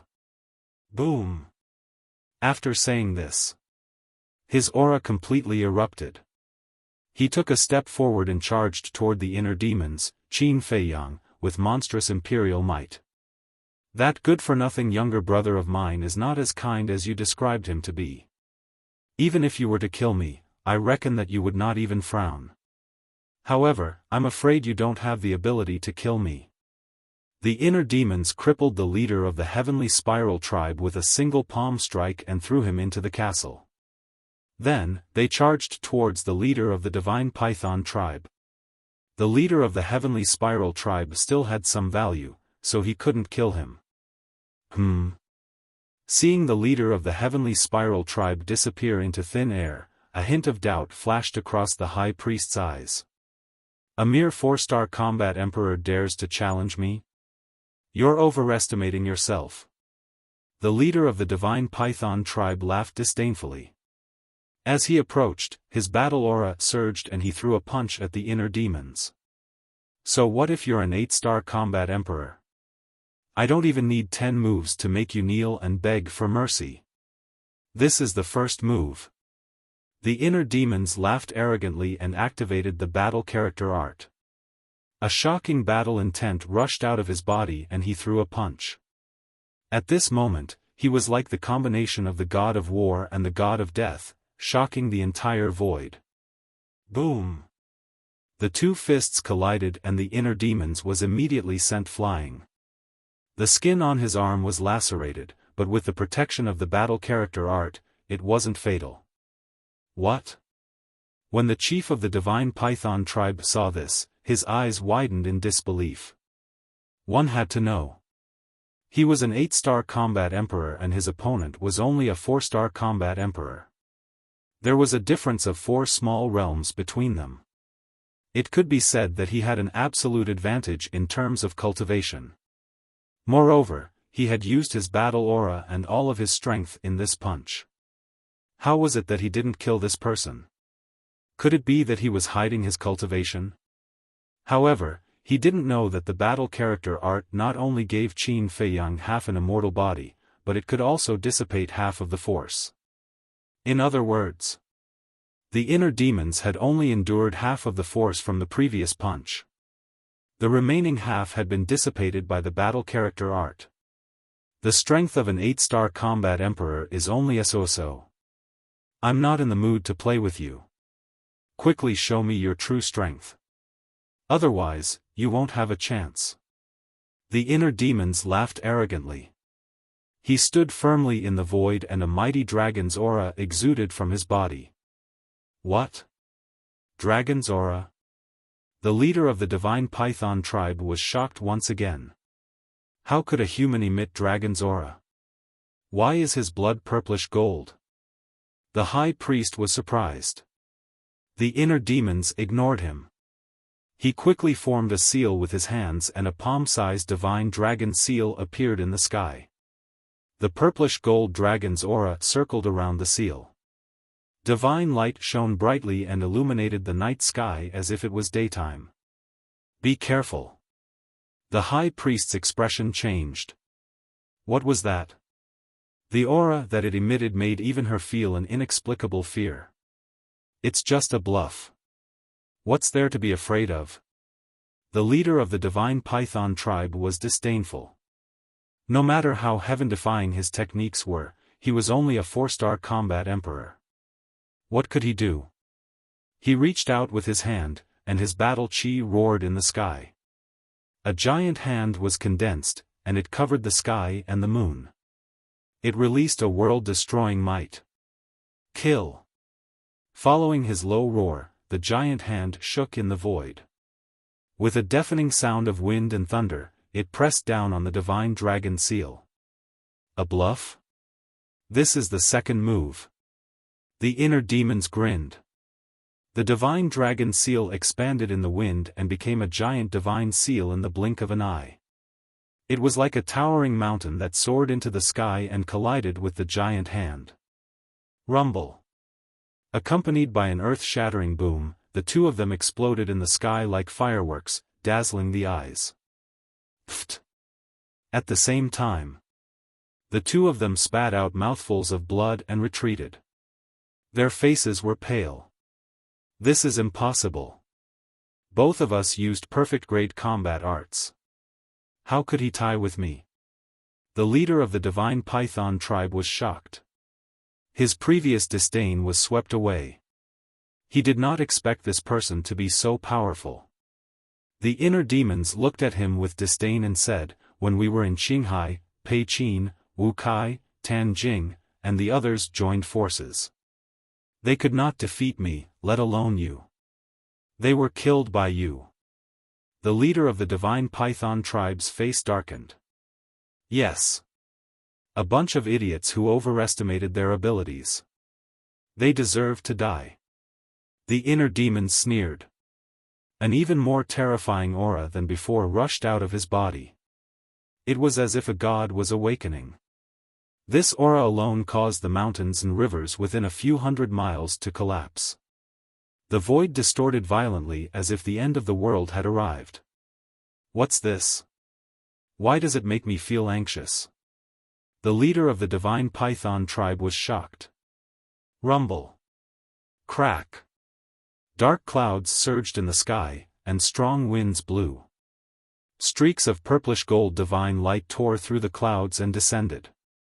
A wave of boundless might roared out and shook the entire area. It was as if the god of thunder had descended. The leader of the divine python tribe and the high priest looked at the sky at the same time. Their faces were solemn. This is the third move. The inner demons grinned and waved his hand. Waves of purplish-gold dragon aura surged into the sky. Rumble. In the next moment, a divine statue appeared in the world. The divine statue held a broken sword. It was about 1,000 feet tall and had a clear outline. Its entire body emitted a purplish-gold glow. From afar, it looked like a divine king had returned, releasing a mighty divine aura. Why does this divine statue look so familiar? The high priest was extremely surprised. Are you ready? The inner demons rose into the sky and landed in front of the divine statue. His blood-red hair and clothes fluttered. He was like a king looking down at the leader of the divine python tribe. The leader of the divine python tribe was shocked.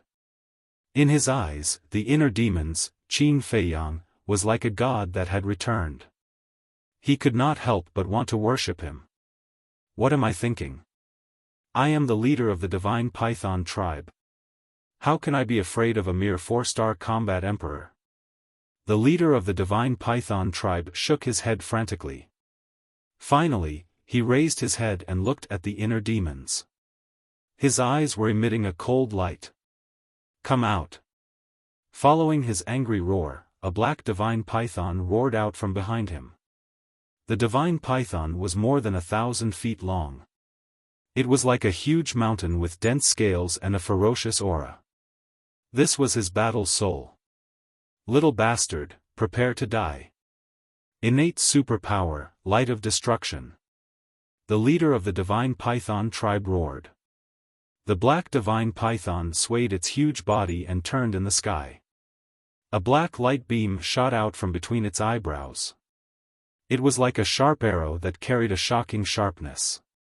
It pierced through the sky and shot toward Qin Feiyang. The inner demons had seen the divine python battle soul and the light of destruction when he fought with Pei Qin. However, compared to Pei Qin, the battle soul of the leader of the divine python tribe was even more terrifying. There was no comparison at all. After all, Pei Qin was only a 5-star combat emperor. However, when the inner demons had killed Pei Qin, it was as easy as crushing dry weeds and smashing rotten wood. Therefore, he was not afraid of the battle soul of the leader of the divine python tribe. Under the divine power of the deity skill, everything was like an ant. Slash! Qin Feiyang shouted. Clang! The statue raised the broken sword and slashed in the sky. A purple-gold sword aura swept out. It was peerlessly sharp. Boom! Crack! In a flash, the sword aura and the light beam met in the sky. In an instant, a destructive wave of air surged out in all directions like an avalanche. Within 1,000 miles, the mountains collapsed and the earth cracked. Magma erupted. Even the void was about to be torn apart. Countless ferocious beasts were affected and were smashed into pieces. Pfft! The leader of the divine python tribe spat out blood as if he had been hit hard. His face was pale. Waves of shock surged in his heart. What kind of battle art was this? How could it be comparable to his innate superpower? However, in the next moment, something that was even more unacceptable to him happened. In the sky, the sword aura and the dark light were in a stalemate. After a few breaths, the dark light suddenly dissipated. Obviously, it was no match for him. The purple gold sword aura destroyed the black python with irresistible force. Then, it continued to slash toward the leader of the divine python tribe. The bone-piercing sharpness made his body and mind tremble. How is this possible? My innate superpower is no match for him. Chapter 1095. The High Priestess, who was not far away, was also shocked speechless. Such methods were simply too heaven-defying. The leader of the divine python tribe shouted anxiously, "Why are you still standing there? Come and help me." At the same time, he waved his hands and performed a perfect battle art to counter the purplish gold sword aura. Boom! However, the purplish gold sword aura was unstoppable. The battle art was instantly nullified. The leader of the divine python tribe spat out blood and his injuries worsened. "Hurry up!" The leader of the divine python tribe shouted anxiously. The high priestess suddenly regained her senses. Since the situation had developed to this stage, it was impossible to salvage the situation. She could only make the best of it. She glanced at the purplish gold sword aura and locked her gaze on the inner demons, Qin Feiyang. Her murderous intent surged. Boom! She decisively activated her fighting soul. It was also a black divine python. However, the aura it exuded was much weaker than the leader's fighting soul. Obviously, her cultivation was not as high as the leader of the divine python tribe. Go! As she waved her hand, the black divine python bared its fangs and pounced on the inner demons, Qin Feiyang. Get lost! The inner demons shouted and used the divine dragon's roar. The sound waves roared in the sky and the black divine python was instantly crushed by the sound waves. Ah! The high priest's face turned pale and he let out a miserable scream as he was sent flying. Under the impact of the sound wave, shocking cracks appeared on his body, and blood flowed out like a fountain. So powerful! The leader of the divine python tribe was stunned. Although the high priestess cultivation was not as high as his, she was still a 6-star combat emperor. How could she not be able to withstand this person's attack? While he was in a daze, the purplish gold sword aura whizzed and slashed toward his head. He suddenly regained his senses and dodged to the side without hesitation. However, he was still one step too late. The sword aura slashed his shoulder and his entire arm was immediately severed. The terrifying radiance caused his flesh and blood to splatter everywhere. Then, with a bang, he smashed into the ground below like a meteor, creating a huge crater. I originally said that I would kill you in 10 moves, but I didn't expect that you wouldn't even be able to withstand 3 moves. This is too disappointing. How dare you provoke my brother again and again with such little ability? You really don't know what's good for you. The inner demons stood proudly and looked down at the chief of the divine python tribe who was lying at the bottom of the pit like a dead dog. Their faces were full of disdain. What kind of battle art is that? The chief of the divine python tribe roared hysterically. He didn't lose to this person, but to this person's battle art. The inner demon said, "You really want to know? Then I'll satisfy you. This is a divine art." What? The chief of the divine python tribe was dumbfounded. In the distance, the high priest was also shocked. This person actually had a deity art, and from the looks of it, he had more than one deity art. No wonder it was so ridiculously strong. A deity art was said to be a supreme killing technique created by a deity. How could a mere battle art compare to it? The high priest looked at the inner demons with fear. He rushed to the chief of the divine python tribe at lightning speed and said in a low voice, "Don't hesitate. We're no match for him. Let's go." Go? The inner demons smirked and said, "The moment you attacked, your deaths were already destined. If we want to leave, you can't stop us." The high priest looked at him coldly. He helped the chief of the divine python tribe up and turned to leave. Emperor Divine Prison. Roar. Boom. At the same time, accompanied by a loud dragon roar, an invisible mighty force surged in all directions with the inner demons, Qin Feiyang, as the center. In an instant, everything within a few hundred miles seemed to have stopped. Whether it was the ferocious beasts, the plants, the lava, or the flowing water, they all stopped moving. The high priest and the inner demons also stopped in the void. What's this? Could it be his aura? No, our cultivation is stronger than his. His aura can't imprison us. The high priest was bewildered. Do you think that's all I have? Since you two are so loving, I might as well send you both on your way. You'll have a companion when you go to hell. The inner demons looked at the two indifferently. He waved his hand, and the statue behind him moved. It was like an ancient great emperor. It held the broken sword and charged toward the high priest and the inner demons. The chief of the divine python tribe closed his eyes in pain and said, "Madam, I'm sorry. I've implicated you." Sigh. The high priest sighed deeply and said with a smile, "Don't say sorry. I'm willing to do all this.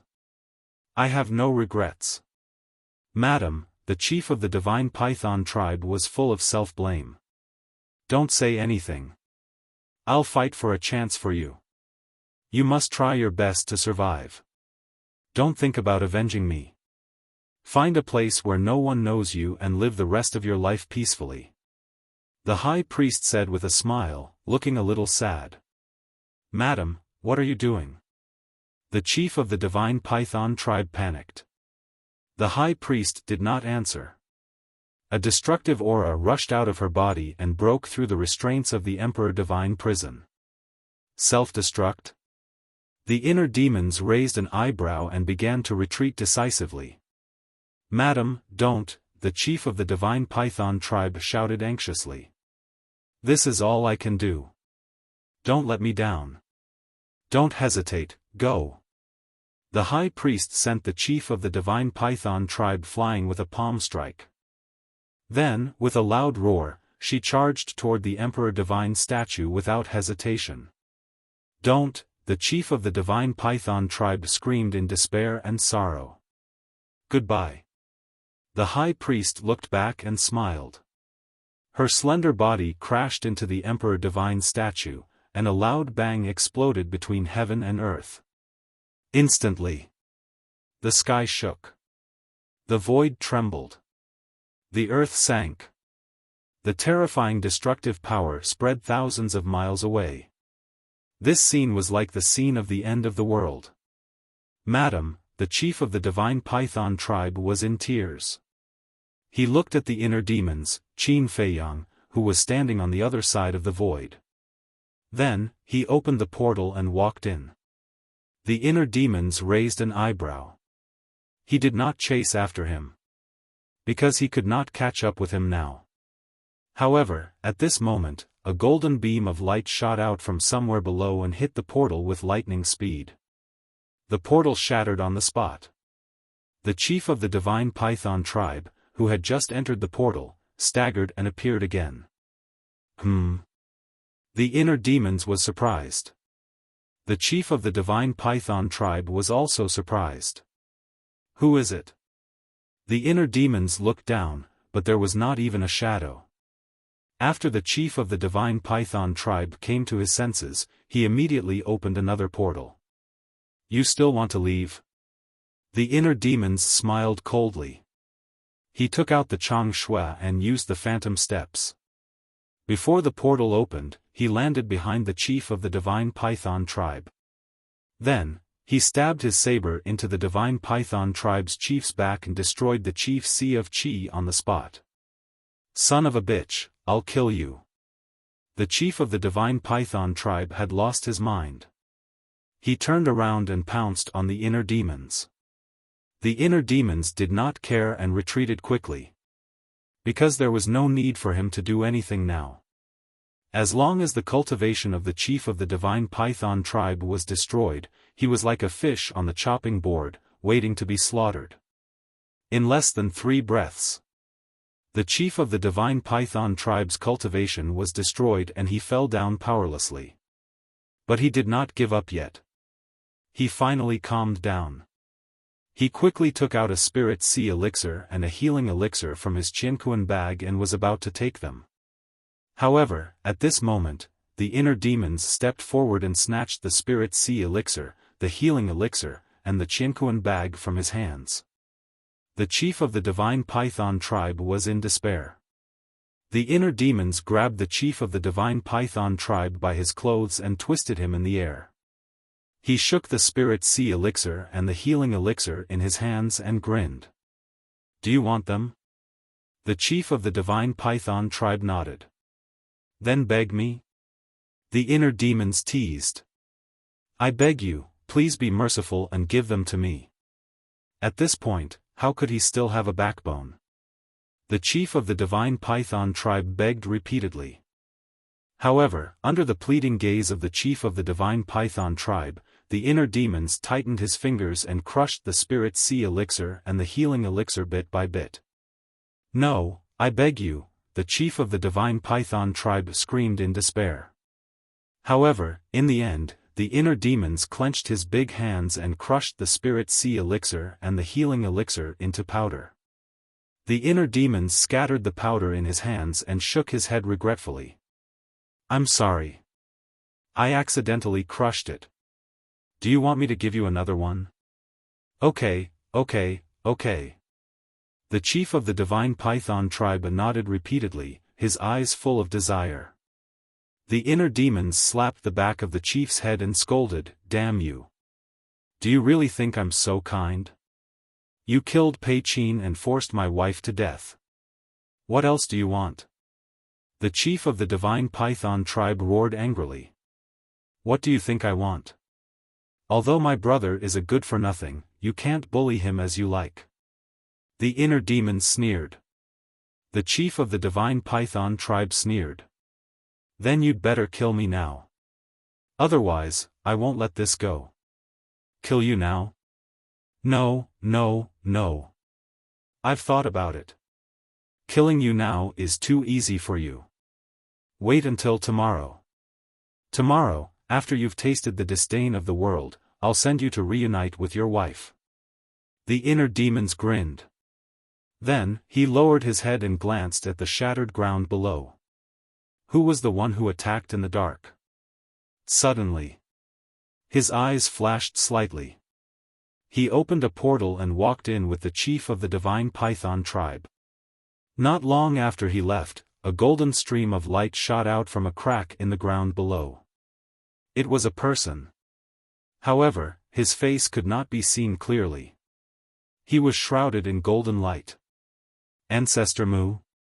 Patriarch Mu? Are you really brothers? But why do I feel like you're the same person?" The golden figure mumbled to himself. It was a woman's voice. However, at this moment, the inner demons appeared again with the chief of the divine python tribe.